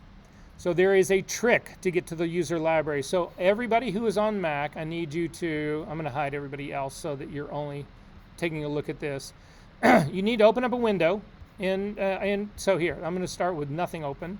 So I'm just going to double click on one of my hard drives, or just hit Command N, either one. Command N will bring up a new window. It doesn't matter. So once you get this up, if you click on your Go menu and you hold it down, you will not see the word library anywhere in this menu. Depending on the version of OS that you're using, you hold down either the Shift key or the Option key. If I hold down the Shift key right now, it just says select startup disk. If I hold down the Option key, library shows up. This has been hidden by Apple because Apple doesn't want users to go in and touch anything in here. It thinks we're going to fuck stuff up. But you guys know better. We are all adults here. We're not fourth graders. So anyway, again, hold down your Option key and come down and select library. That will open up a window that's got library actually in it. Then the word library should be up at the very top. If you click on this word that says library at the very top, you'll see it gives you a little folder icon. Take a look at my screen and see what I'm talking about. You can drag that folder icon over to your favorites list and let go. And forevermore, your user library will be available to you in any window. You don't have to remember this go-to trick with the Option key held down. You simply click on library in your favorites on your sidebar, and you're in the folder that you want it to be in. So then again, if you follow the thread that's here, it is going to be inside that library in the Preferences folder, and it's the folder shop with the version settings for Adobe Photoshop. So inside this folder, I like to do my screens as columns. I know a lot of you guys do icons. This is madness to me. How the fuck do you get around in this? To get from here down to Preferences is going to take me an hour just of scrolling. Anyway, just for me. Anyway, I do columns. So I'm going to scroll all the way down to Preferences. Not Preference pane, but Preferences. And inside of this, you will have a whole series of Adobe Photoshop settings. You can see mine go back to 2021. But right now, what I'm looking for, what we just configured, was this Adobe Photoshop 2025 settings. So again, you do not want to drag this thing out because that will be removing it. That will cause all sorts of hurt. Instead, you click on this Adobe Photoshop settings. I'm going to drag it to my desktop, even though it said it did not want to do that. I've been having more drag and drop problems lately.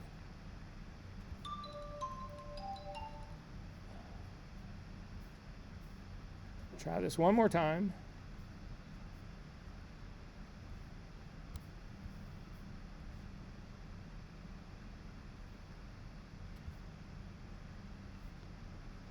Drag it to your desktop, but you'll see right now it's going to remove it. Hold down your Option key and you see you get that little plus on your cursor, and then let go.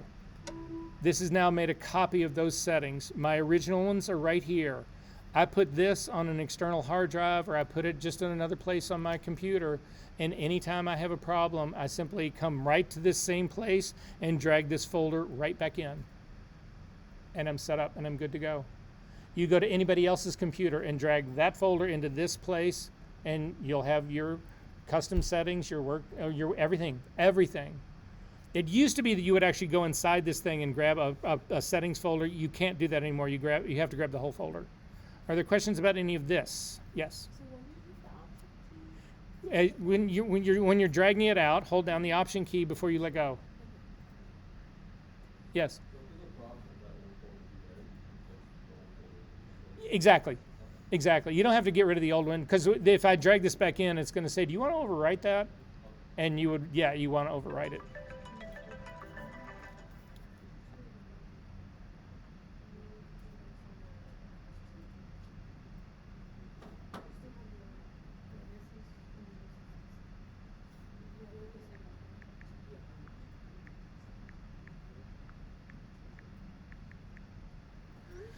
Okay, guys, huge time saver, all I can say. Okay. Really quickly, I need everybody to jump into, we're actually going to work today in Photoshop, believe it or not. I know, right? But I want you to first, one last thing I want to show you really quickly before we move on. I want you to go back to our website. Also go back to the resources from our session, number 1 resources. And you will see that there is a file naming convention PDF in there. Did somebody ask me something? Okay. Click on the file naming convention. How many of you guys use a standard convention for naming all of your images? Yeah, you are all in for a world of hurt. How many images do you make in a year? Conservatively. 10,000? At least. And you have no way of cataloging it because you're not using a standard naming convention. I'm telling you right now, in a professional world, that would not fly. People look at that shit. You've named something flowers. Nobody will hire you. People will be scared and just run. This is the naming convention that I use and the one that I'm strongly suggesting you use. You can follow all of the conversation about it, the reasons why. I'm going to go through this part really quickly. This is what the naming convention looks like up here. It starts with a 4-digit year. You always start with the year. People who actually do the way the Americans do dates, we start with a month, followed by a day and a year. Then when you go to sort that in any sort of alphabetized system, whatever, all of your Januaries are together and all of your Februaries are together, which makes no sense. That is not chronological. So if you start with the year and then the month and the day, everything that you do, your oldest will be at the top, your newest will be at the bottom. You can navigate so fast to it. This should be the naming convention you use for your sessions in Capture One. This should be the naming convention you use for all of your captures. This is the naming convention that you use then for anything about that. This is the naming convention you would use for the text file that is your history log. This is the naming convention that you would use for your Liquify mesh that goes along with that image. This is the naming convention that you use for the JPEG version of it, the TIFF version of it, the Photoshop version of it, the RAW version of it. They all have the same name because that way there's no question about, oh, God, I got to go find the raw file for this image. I wonder which one it is out of the 10,000 that I shot 6 years ago. If you start this now, it'll change your life. The biggest problem with making a change to a system now, though, is that everybody feels compelled to then go back and rename everything that you've done up to this point. Do not do that. Accept the fact that you fucked up everything that you've shot up till now as far as it goes for naming, but start doing the right one from this point on. It will make such a radical difference in your life. I promise you that. And again, a prospective employer will look at it and think you're cool as well. So at any rate, it starts with year, month, day, then there's an underscore. CCC, for me, that stands for client. Who did I shoot it for? It's a quick reference. I want my file name to tell me as much as it possibly can tell me about what it is, so I can find something that I'm looking for. So CCC for me is a client. Again, I'm a commercial photographer. If it was only shooting for myself, it would be VER, my initials. If I'm shooting for Neiman Marcus, it's NEI. If I'm shooting for Bonton, it's BON. If I'm shooting for Saks, it's SAK. It's just a quick reference that, oh yeah. If you're a wedding photographer, it can be the 3 initials of the wedding party, the person, whoever it was that hired you. It's just a quick identifier for what it is. Then there's another underscore. Keywords. There's 8 letters in keywords. You can use less, but you cannot use more. 8 letters, and it's the keyword. So for me, when I'm shooting for Saks and it's beauty, I will put in SAK_beauty. It just lets me know that that's different than the Saks men catalog that I shot, because that would be men's, or the women's catalog that I shot, which would be women's. The reason you can't go over 8 letters is that this entire naming length, including the period and the extension on the end, has to be under 32 characters. Well, it has to be no more than 32 characters. It's exactly 32. And the reason that matters is that there are all sorts of servers in the world that will reject any file name that's longer than 32 characters. Now, you guys on Windows and Mac, you can have file names that are a paragraph. It doesn't matter. But you go to upload this to a Amazon server, to any of the server people that I know of, any Unix server at all, and it will all simply be rejected. How do you know this, Verser? Oh, well, I was working for a really good client in New York, and the head of creative wanted to review all the stuff that we had shot for the week. And so I said to my digital tech, you need to upload everything to their server on Friday after we're finished shooting. And he said, sure. Well, we're talking about 5 days of shooting now, thousands and thousands of files, right? So it's the end of the day Friday. He connects to the server. He plugs in, he sets up his whole file transfer, hits the go button, and then he just leaves because it's going to take 5 hours, 10 hours. He doesn't care. It's going to be over the weekend. We come in Monday morning. I get a phone call from the creative director. The fuck happened? I didn't see the first file. And it was like, what? So my digital tech had put in 2 underscores instead of 1 in one spot, which made my file length name 33 characters. The Unix server it was supposed to rejected it all. Nothing went up, and I lost that client. Over that, 1 space, 1 character. And I lost a client, a good client, serious money client. So anyway, that's what this is all about. So then going on, another underscore, 2 digits for a number. This is a shot number for me. Again, I shoot fashion, so I typically go into a studio, 15, 20 shots for the day, shot 1, 01, 02, 03, 04, 05, 06, like that. That's how I do it, right? People go, well, you know, Verser, I don't do that kind of shit. I shoot weddings. Well, again, this shot 01 could be the bride getting dressed. 02 could be the trip to the church. 03 could be at the church. 04 could be the pictures of the family after. 05 could be, you can break this up. You need to start breaking up your stuff to confront a folder that's got 5,000 images in it. Don't you want to just shoot yourself? The idea of having to go through that? Break your work up. However you see doing it. You're a fine art photographer. Oh, this was sculpture 1, or this was, you know, I'm thinking about day 1, whatever. I mean, there's a way to do it. Anyway, another underscore, 3 digits. This is your frame count. Most of the time when I'm shooting, I always shoot into Capture One. Capture One provides this number for me. So it's just a digit, but it's a 3-digit counter. 2 notes about this. The first one is that if you're going to do the shot 1, 2, 3, 4, 5, 6, you have to use leading zeros. If you don't, they get mixed in with the rest. So what will end up happening is if you use 01, 02, 03, 04, everything will be in order. But if you just use 1 and then you go to 2 and then to 3 and then to 4, what will happen is that after 1 you will get 11. And then 12, and then 13, 14, all the way up till you hit 2, and then 2 will be in there. So you need to worry about the leading zeros in this. The same thing goes for your frame count number. You need leading zeros in that, or the sorting of this can get screwed up. So I only use 3 digits as my frame counter. Number 1, I've got a limit here. But number 2, how many of you guys go into a given situation and shoot over 1,000 frames for a single shot? Unlikely. So 4 is unneeded.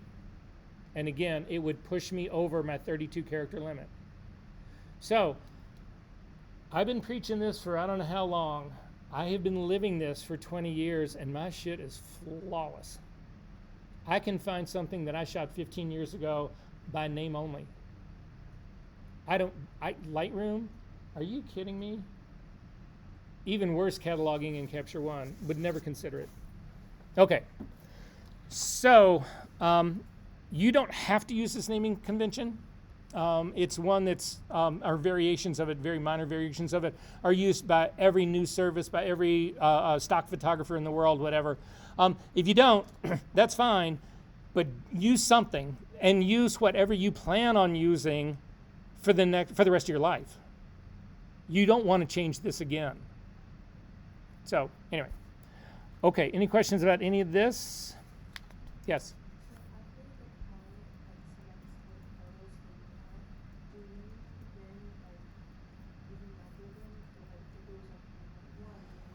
So what'll normally happen in this is that if you're working for a client, you will not be using your own naming convention. You'll be using theirs, because a lot of, especially in the so the bigger retail places that I would work for, they would have a general server, but then there would be people all over the country working on that work, and everything was referenced by name, and the name always was always driven by the item number.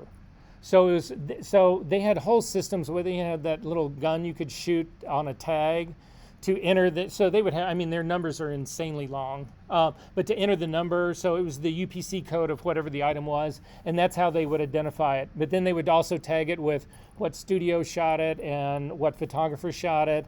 So you use their naming convention. I'm talking now about your own work. And if you go to work for a client and they don't have a naming convention, this is what you would do for them. Other questions? Okay. Why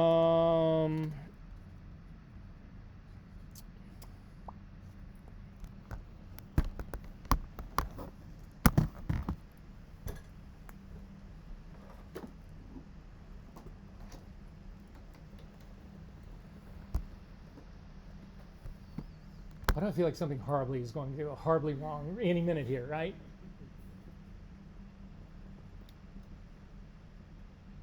Okay, all you people on this side of the room, you need to come over to this side of the room so you can see this, because I am not going to break this and then own it. You just need to be able to see the screen. That's all you need to be able to see.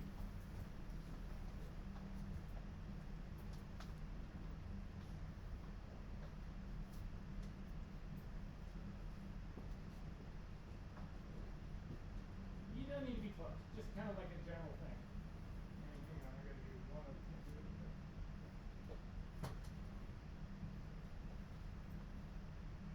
I really hope this isn't going to screw things up.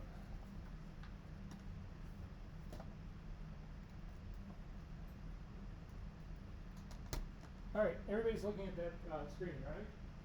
Can you get any blacker than this? Well, it's black-ish, kind of grayish.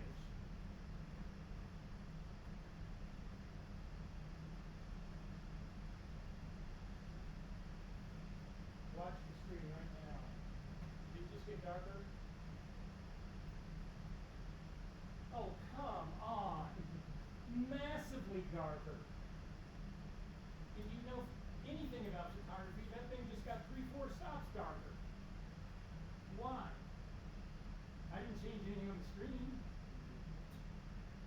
Yes, my environment, your black point in color is controlled by your environment. You guys can go back now. That was all it was. Your screen cannot get any darker than it is, but the room controls how you perceive that. That is why the print room right now has got all the shades pulled down with notes on it for nobody to open that up. Why? Well, if you think about color and you think about tonal correction and all of this kind of stuff, imagine you start, and you guys all do this, you start off in your kitchen with sunlight streaming in. It's this really bright, beautiful morning, and you're up for doing a bunch of retouching, and so you start cranking away, and it gets through the whole afternoon, and then it gets into the evening, and all of a sudden there's no lights, there's no sun, whatever, and you're just in the dark hole, whatever, still retouching. Your black point of your images has gone from something really kind of dark grayish to something jet black. And you haven't changed a thing about your image. Your environment controls your black point. It controls how dark the dark of your screen can be. Now, your screen, if you turn your screen off, it cannot get any darker than that. There's no energy coming out. There's no trick to make it any darker. But your room has that impact. So when you get into thinking about retouching, your environment matters. So for instance, I'm sorry, I don't know your name. Yes, Elizabeth. So Elizabeth decides she's going to actually do some retouching right now, and she's feeling good about it. She's loving her images, but she's noticing this red cast on her images. Why? Look at what Elizabeth is wearing. She's got a red top on, and that's reflecting in that screen. And that's coming back to her. So she says, wow, I got this pink cast on my images. Not pink, really. Red. Pretty red, by the way. I got this red coming on my image. So I'm going to add a curve on this, and I'm going to get rid of that red. The problem isn't your image. The problem is your screen. And what you're wearing. Nobody in this room has ever seen me in anything but a black t-shirt. And there's a reason. The walls in your room matter. The lighting in your room matters. You want, I'm just going to tell you right now, this is what you want for a retouching environment. If you want to be serious about this, and you were certainly thinking about being professional about this, every professional retouching studio you walk into will be a variation of this. You want the room dark enough that you can still see. You don't want to bump into tables and shit, but not a whole lot lighter. That's how dark you want it. There's actually a thing in... It's not here, but if you're really anal about this stuff and you want to go in with a light meter and meter something out, I can give you the light meter readings that you would need for the ideal darkroom environment. But indirect light, you don't want overheads like this. You don't want anything hitting on your screen, glaring on your screen. You want to be in dark. Your room, all the walls in your color, the color of the walls in your room should all be neutral, and it's not white like this, and it's sure not this fucking yellow. That all has an impact on your perception of color and your tone in your images. Then we get to monitor calibration for all color managed workflow, which is our goal in this class. So that's going to be the goal. We're going to start with a little color theory right now first, because you need to understand what it is we're trying to do so that when you do it, you know how to leverage it. Does that make sense? But I promised you that we were going to start with an image in Photoshop first. So let me get the projector back on, which I should have done earlier.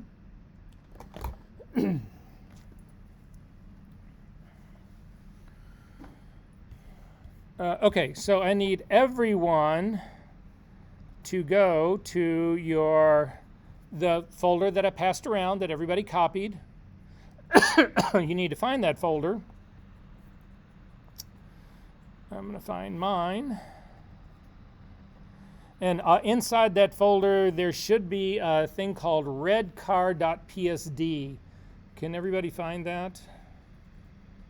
And if you've got multiple versions of Photoshop, you might be better off dragging and dropping onto the version you want to open up the car in. Let's see if I can get these other lights back on.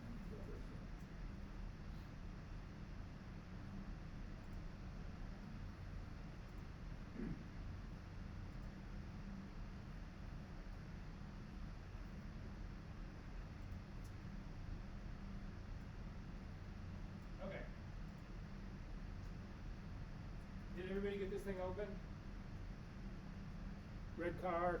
Seeing a whole lot of people who don't have this image open. Do you not have it? Or are we good? Okay. Time out. I go really fast in this class because there's a massive amount of information that I've got to get to you guys. The video allows you to review it over and over and over again, which is a good thing. But doing the work here in class is incredibly important.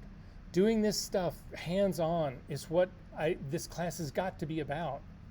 So I need you guys to be doing this stuff. And if you can't find a file, you just need to stop me and say, Verser, I don't know, where's the file? I didn't see it. No, I didn't copy those. Oh, obviously I didn't copy the right folder over, whatever, something.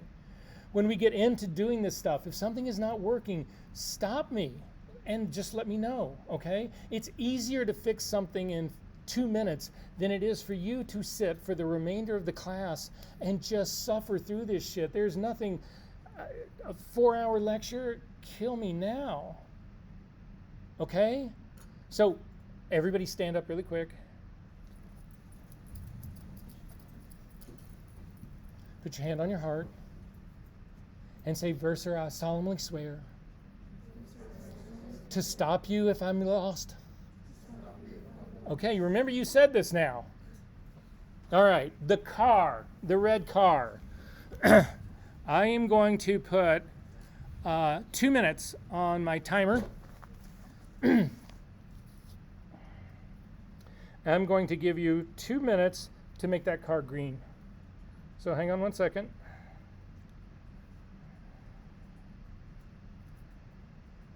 Are you ready?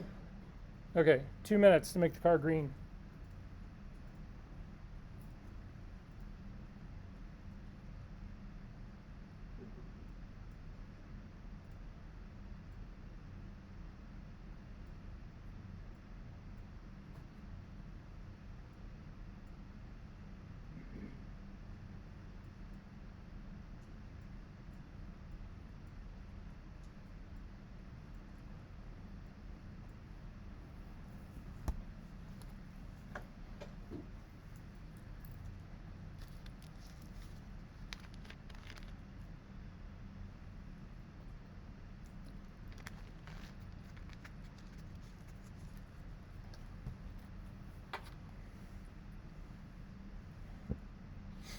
You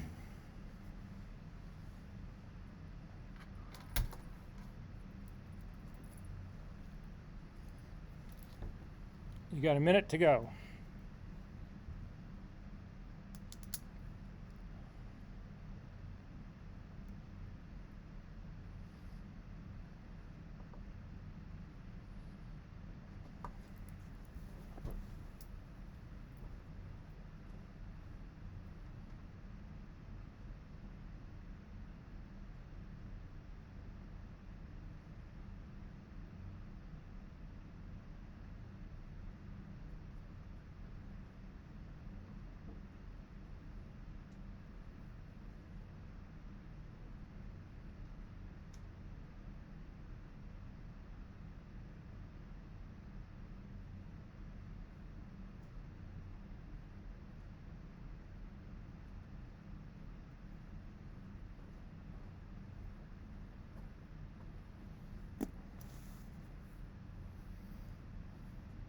All right, we're done.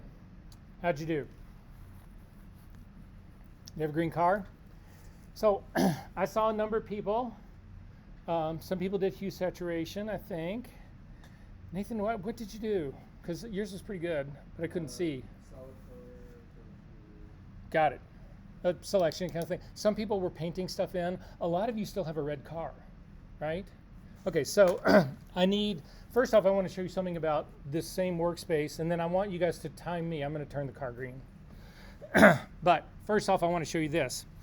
This car is at 100% right now. If you double click on the hand, it goes up as big as it can go in our new workspace without going underneath any palette, which is a really nice thing. Say what? Yeah. So if you double click on the magnifying glass, it goes back to 100%. So these back and forths like this, it's just a lot of times you want to zoom in really quickly. It's just a double click on the hand, you zip right back in. Again, it's as big as it can be without going underneath any of your palettes, so you don't lose any of your image. You're seeing all of your image here. Okay, so I need somebody to grab a stopwatch. Timer on your phone, anybody, tell me when you're ready. Say what? Okay, I'm gonna, yeah, you say 1, 2, 3, go. All right.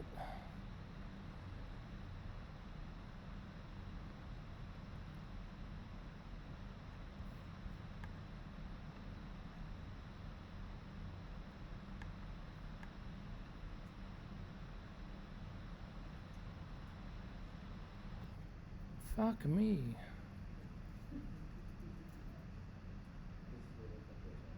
Totally, I can't get a curve.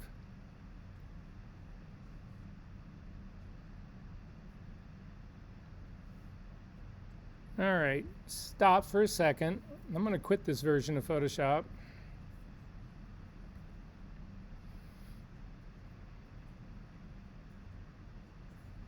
We'll try the older version.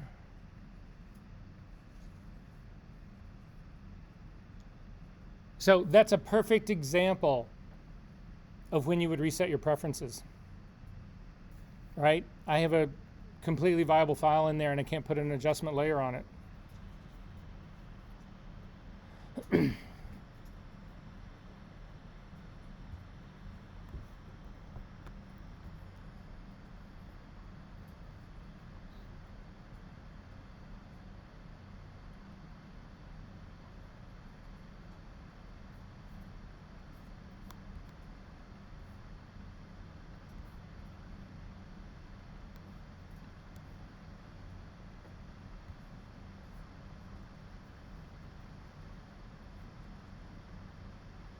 Okay, are we ready to do this again? All right, go 1, 2, 3.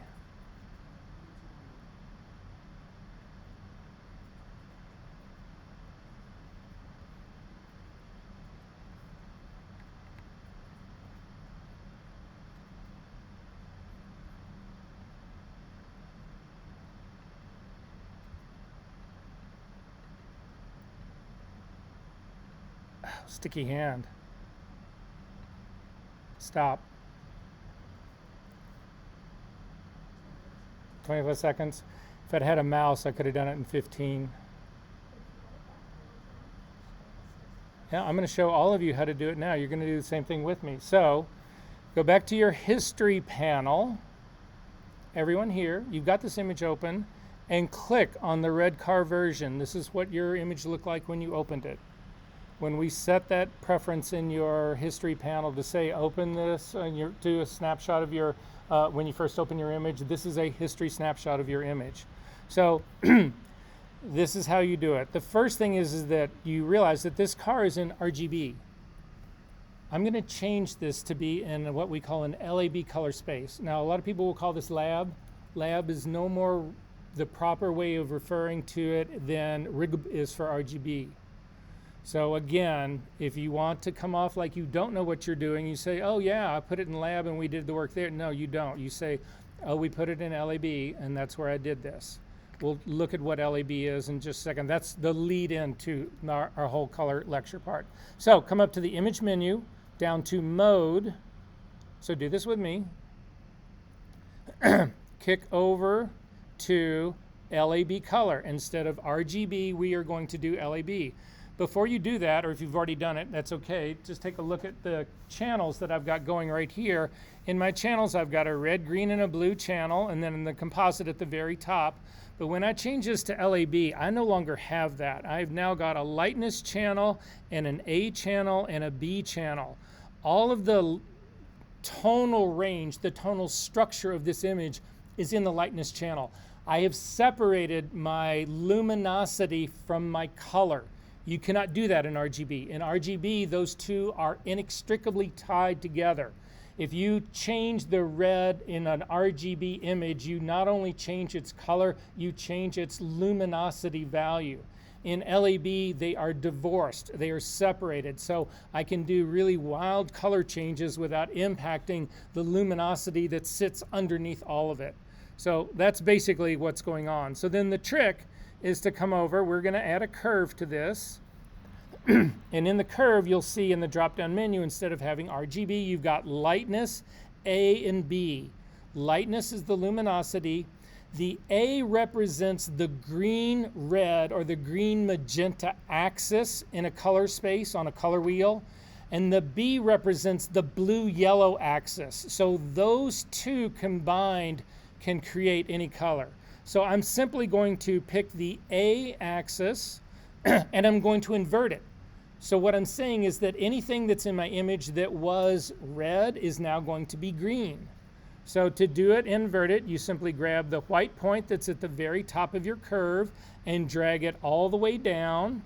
Now you're just telling it you want everything green. And then you drag the other shadow point and push it all the way up. then everything that was red is now green, including the building, the brick in the back. If I was really going to do this and wanted to gild the lily, I would make a selection of the color of the car and use it as a layer mask, but close enough. Yes?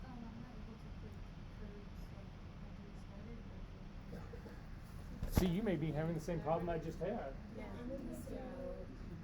So wait, you can't get a curve on an LED image?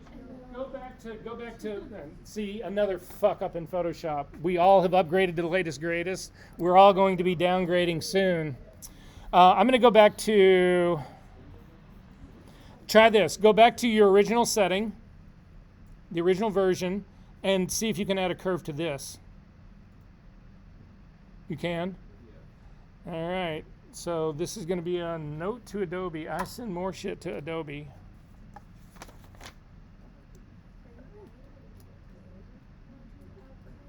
Am I doing what? Yeah, so no, when I do that adjustment layer, it adds an adjustment layer.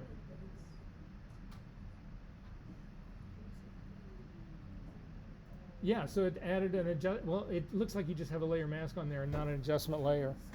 So, do you guys know how to downgrade? Or not downgrade, but do you know how to get another version of Photoshop?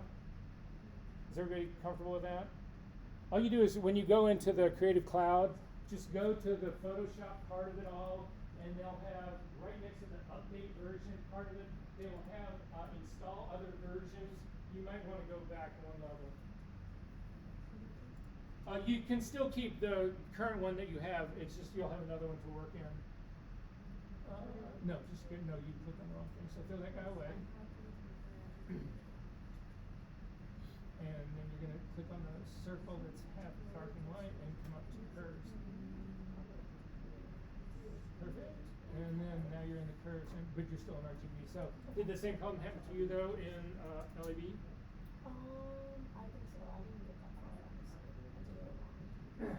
Okay.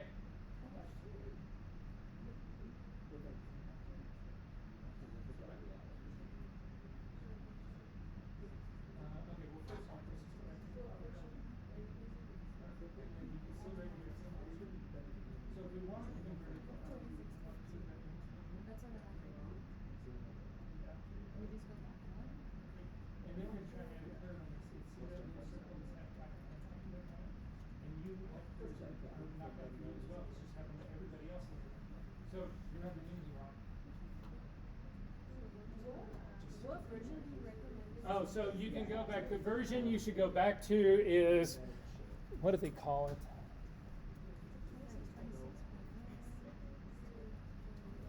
You want to go, I would go back to 2512. So guys, there's a way you can go back to earlier versions of 26. This version right now is, no, I've got 2591. Oh, that's actually the good one. Never mind. So you can go back to 2591. So the version that didn't work, here, I'll show you guys how to do this. So you come up to the Creative Cloud, you get to Photoshop, and this version right here is 26.2. That is the broken one. You click on the little three dots that are next to it and do Other Versions. And in the other versions, so this is 26.2 is the one that's installed. You could try 26.1 or you can try 26. I'll do some checking on this tonight and find out. But I know for certain that this 2512 is, that's what mine is mine, and it's working and it's supporting other stuff as well. So yeah, until this gets fixed, I mean, that's ridiculous. The reason people go into lab all the time, see, I just said lab, LAB all the time, is to do color work. And if you can't get curves in LAB, it doesn't make any sense because you can't do any color work. You don't, no, don't click on install. You just want to click the little three dots that are next to it. You don't have other versions?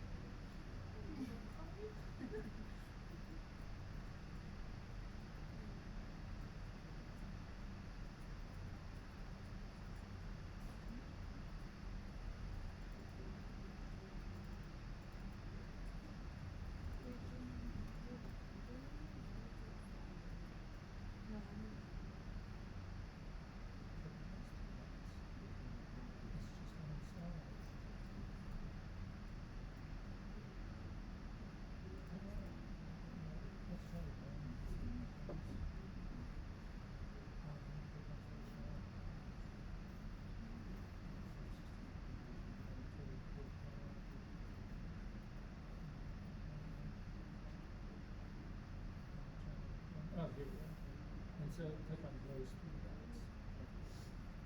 And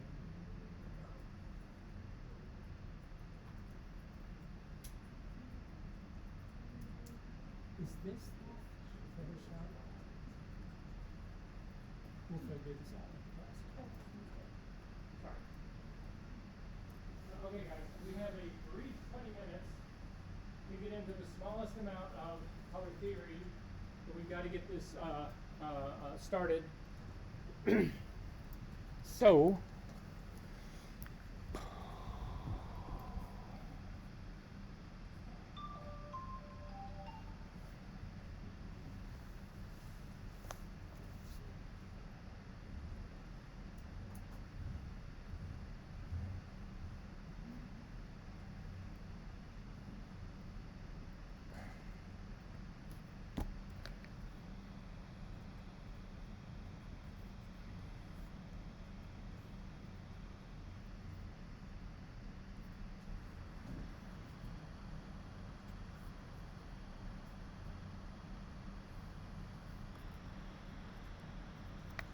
okay, so this will go pretty quick. I know it's been a long day. This matters, so hang in there. It's not going. It can't go more than 20 minutes. I swear, I'll get you out of here on time. So, try stimulus descriptions of color. You'll notice I've got K off to the side here, but so RGB, three things: red, green, and blue. When you talk about tri-stimulus, RGB is how our eyes see. Our eyes, you have cells in your eyes that are sensitive to red light, cells that are sensitive to blue light, and cells that are sensitive to green light. And when those colors come in, those things fire, and your brain puts them all together into a color image, and that's why we see color. It's just that simple. CMY is theoretically the same idea, but it has problems, which we'll talk about in just a second. So the way they figured out years and years and years and years ago that our eyes actually did see red, green, and blue is they did this experiment. And in this experiment, what they've got is there's a white wall right here with a shelf that comes out. And the shelf that comes out is hiding the light that's on the bottom. It can't shine up on the top. And these three lights that are on the top can't shine down. So it keeps them apart, right? So only this is showing underneath. Only this is showing on top. And then they put rheostats on these. So rheostats are just power controls, right? So they can add more or less red light, more or less green light, more or less. That makes sense, everybody, right? That's what's going on here. And then there's a guy who's actually looking through a pinhole right here, and this is what he sees right now.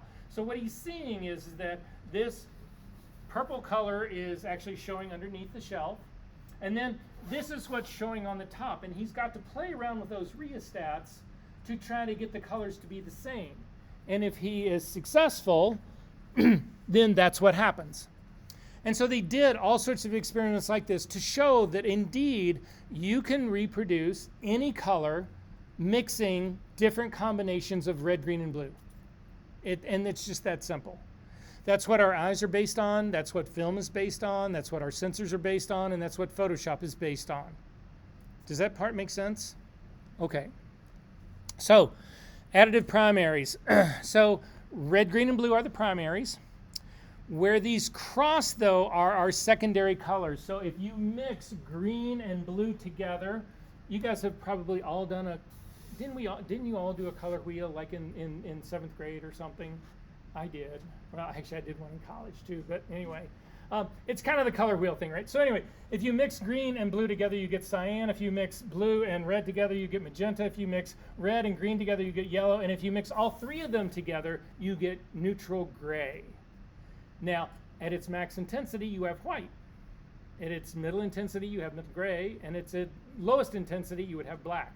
But the important thing about this is that equal amounts of red, green, and blue, if they are all exactly equal, will give you a neutral gray. This is the thing that we use to white balance all of our images, is exactly this. Okay, so takeaway, equal amounts of red, green, and blue equals neutral gray. Intensity or brightness controls whether it's white, middle gray, dark gray, light gray, black. Okay. It's an emissive thing. It's like a monitor. It starts, if the monitor's off, we have black. As you start to add energy, it is emissive. It comes out to you. You start with no energy, and you add energy, and ultimately, if you add equal amounts of red, green, and blue at their maximum intensity, you will perceive that as being white. Does that make sense? Okay. You start with black, no light, equal, add amounts of red, green, and blue to get any color. Equal amounts of RGB equal gray, and white is equal to RGB at its max intensity. How black is black? We've already talked about that. It's your monitor unplugged in a room that's correctly lit, primarily dark. Subtractive primaries, they are the opposite, cyan, magenta, yellow. In this case, the secondaries are the opposite, red, green, and blue. So what you need to be thinking about here is pigment. This is print. So if we go back to Elizabeth, why does Elizabeth's shirt appear to us to be red? What is going on? Why does that happen? I'm sorry, what? That's half the equation. So Nathan was saying it reflects red light, right? It is doing that, but what's it doing to all the other colors? Absorbing them. So the dye in her shirt is reflecting red, but it's absorbing all the other colors. The reason this, I have nothing of color up here. Oh, the reason this is a turquoisey color, is sort of a cyany, light cyany color right here, is that this label, the ink that's on this label, whatever, is absorbing every color in the rainbow. White is what we have coming. White light is coming in. It has all the colors in it. All the colors of light are in these white lights. So all of those colors are hitting this. The ink in here is absorbing everything except for this turquoisey color, and it's reflecting it back to us, and that's why we see it. But the thing that you need to realize is that this is an absorption issue then now. So in this case, well, I'm getting ahead of myself. So it works by absorbing light. That's how this works. This is how prints work. So you start with white. You start with the white piece of paper. It's the exact opposite of an additive system. It is a subtractive system. Then you are using ink to subtract color. So if you subtract, again, you vary the amounts of cyan, magenta, and yellow to recreate different levels or different colors of RGB. So pure CMYK pigments do not exist. This is the problem with a CMYK system. Equal amounts of CMY do not equal gray. The issue with this is that there is nothing they can find in the real world that gives us 100% pure cyan, pure magenta, and a pure yellow. They don't exist. So cyan is especially problematic. So this is the reason that so many people actually work in RGB as opposed to CMY, because working in CMY is a very, very complicated process. Trying to get neutral gray in CMY is almost impossible. It's also really inefficient. So once you start getting below the midtones in CMY, you don't get black, you get shit brown. Even if you max out 100% of all your inks on top of one another, you will never get to black. So that's where K comes in. K they bring in, the reason they call it K is it stands for key. It's the way they used to do compositing in movie sets. Is they would key something out, they would use a black mat to actually do that. So K becomes what we have for black ink because B was already taken by blue, so you can't have B for black. Anyway, that's what it is. So you will see that in situations that, again, you have to have black to have a dark image. Anything that's going to go midtones and lower, you start getting more and more black into it. Does this make sense? Okay, so how white is white?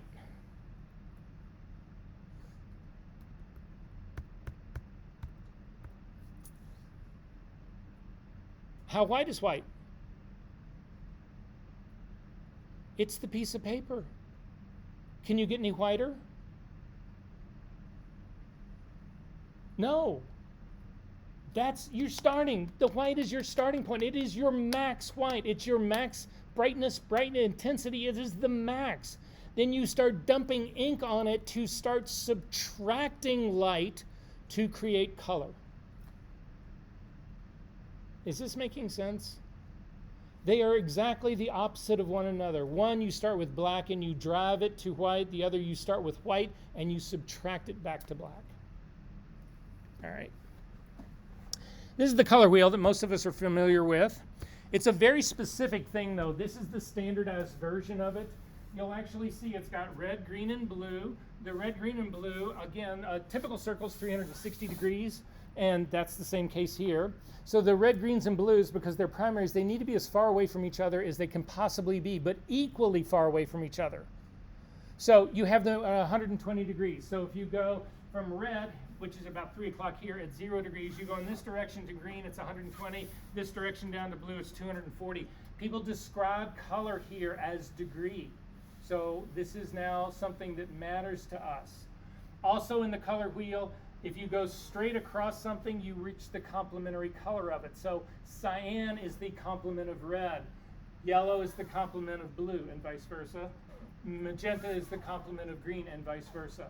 When we were looking at that LAB image and we were only moving the A channel, that was an axis that went from about here to here, and then the other B channel goes from here to here. Instead of having 3 primaries, there's only 2 in LAB. But what's missing in this image? Oh, and right here in the center is totally neutral gray. If you mix equal amounts of any complementary color in equal proportion, you end up with neutral gray. So they all land on neutral gray right here in the middle. Does that make sense? We good on this part? So cyan, magenta, and yellow are the secondaries. So if you, again, mix red, now this is in a light system right here, an emissive system, an additive system. If you mix red and green, you get yellow. If you mix green and blue, you get cyan. If you mix blue and red, you get magenta. Simple, right?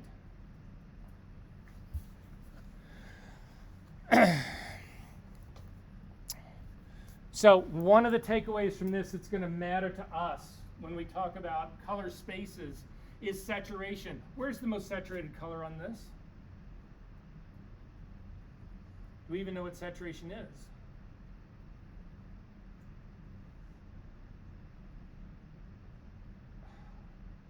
Okay. No, everybody do this really quickly. Go back to the red car in Photoshop. Everyone, red car in Photoshop, please. In whatever version you have that'll work. So I've got the red car right here. I'm going to come up to the image menu, down to adjustments, down to desaturate. What happened to my color? It's gone. Saturation represents the purity of color.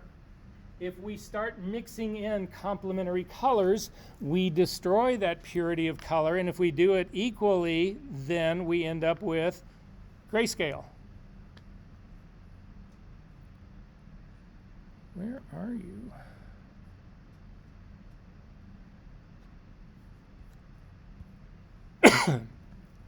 So if we look at this color wheel, saturation, the greatest saturation, is at the very edge. You cannot get more saturated red than the very edge of this red right here. You can't get more saturated yellow than that edge right there. You can't get more saturated cyan than right there. Can't get more saturated blue than right there. As you start to move in this direction, you are losing saturation and you are coming to neutral gray.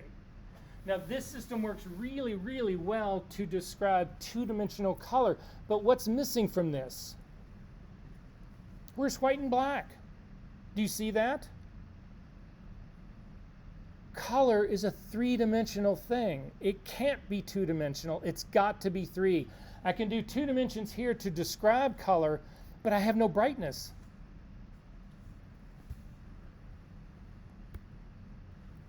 So, everybody in Photoshop really quickly.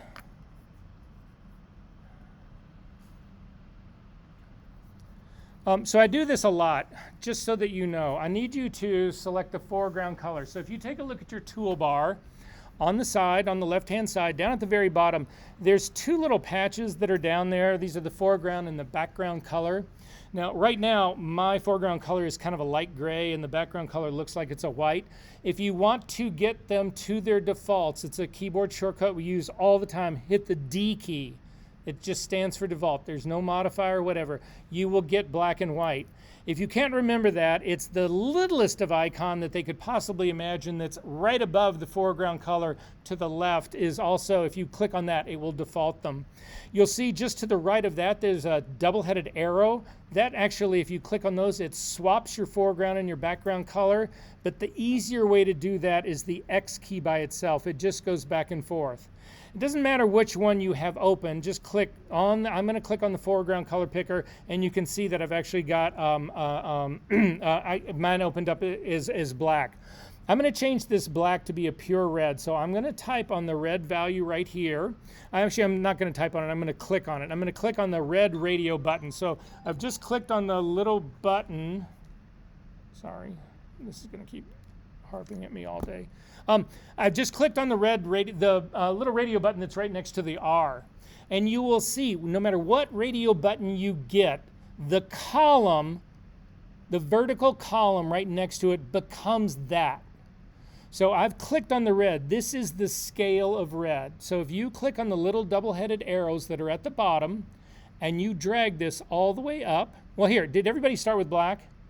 Let's get everybody to start with black. Type in, for the red, just type in 0. So double click on the red, type in 0, hit the tab key, hit 0, tab key, hit 0, and then click on the radio button for red. You should have a red column. Good? All right. Grab on the little arrows at the bottom and drag them all the way up. And you can see that our new color now is going to be primary red.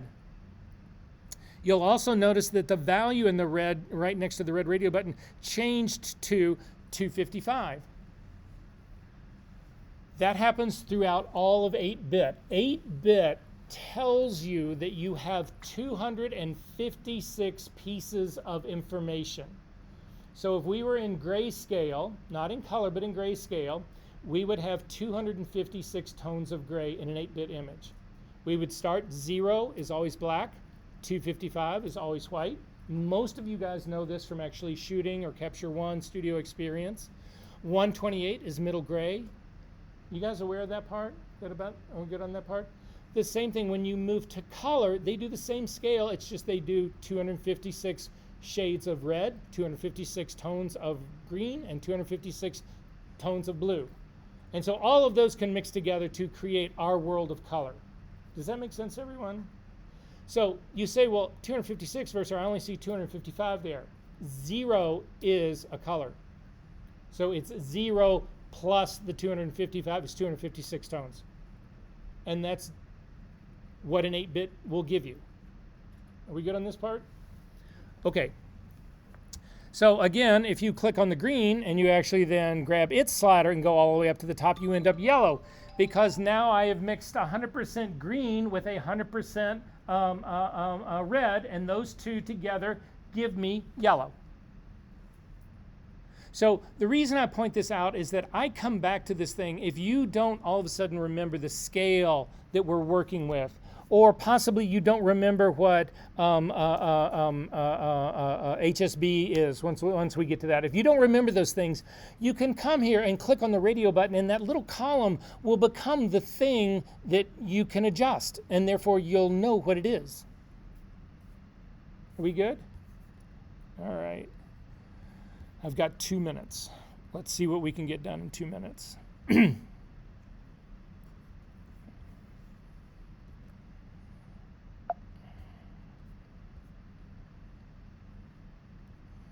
We've already gone through that. Okay, and this will be a great place for us to end.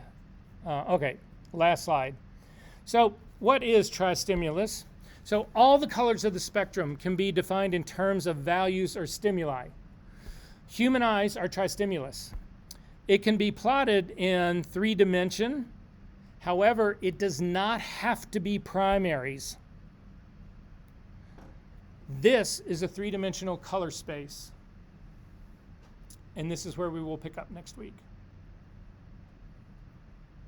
But when we were talking about, again, when we were talking about sRGB as a default, sRGB is a very small one of these. Adobe RGB is a much larger one of these that you have all the tools to manage and to handle and to capture. Why on earth would you want to take all of that beautiful, rich information and smash it down into something a whole lot less. Okay, last thing I will leave you with, and I'd leave this with everyone in this class. Right now, you have got to be asking yourself, why the fuck did I sign up for this class? This is just like, no. What I'll tell you is this. I make this promise to everyone. If you'll do the work, I will get you through this class. You may not be stellar, but I will get you through it, but you have to do the work. But I can change your life. I can give you a career. How many classes have you been in when somebody said, I can give you a career? I can give you a career, but you have to do the work.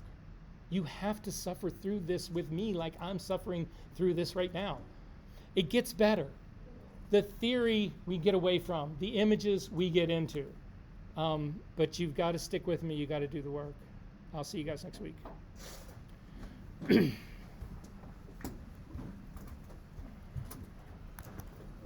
Can you show me how to save presets before I exit? Yeah, we just need to find them. You said you were having problems with like dragging and dropping. Are you clicking down into the trackpad and then moving it over? Yeah, we've had this conversation before, and you showed me a trick, and I just upgraded my system, and I think it overrode all of that. Okay. Let's talk about this next week when we get. It's because I set it up last time. Is that 3-finger drag? It makes it so much easier. It's an accessibility, which is weird. That's a whole thing. Do I have to set anything up, or just 3-finger? Just 3-finger. It's in the accessibility settings. It's pretty easy to. Okay, Yeah. I'll find it. Yeah. or I'll find you and ask about it. You know, because I that was the first thing I did when I switched the track, and I think, especially because the track pads don't click in like physically anymore. Right.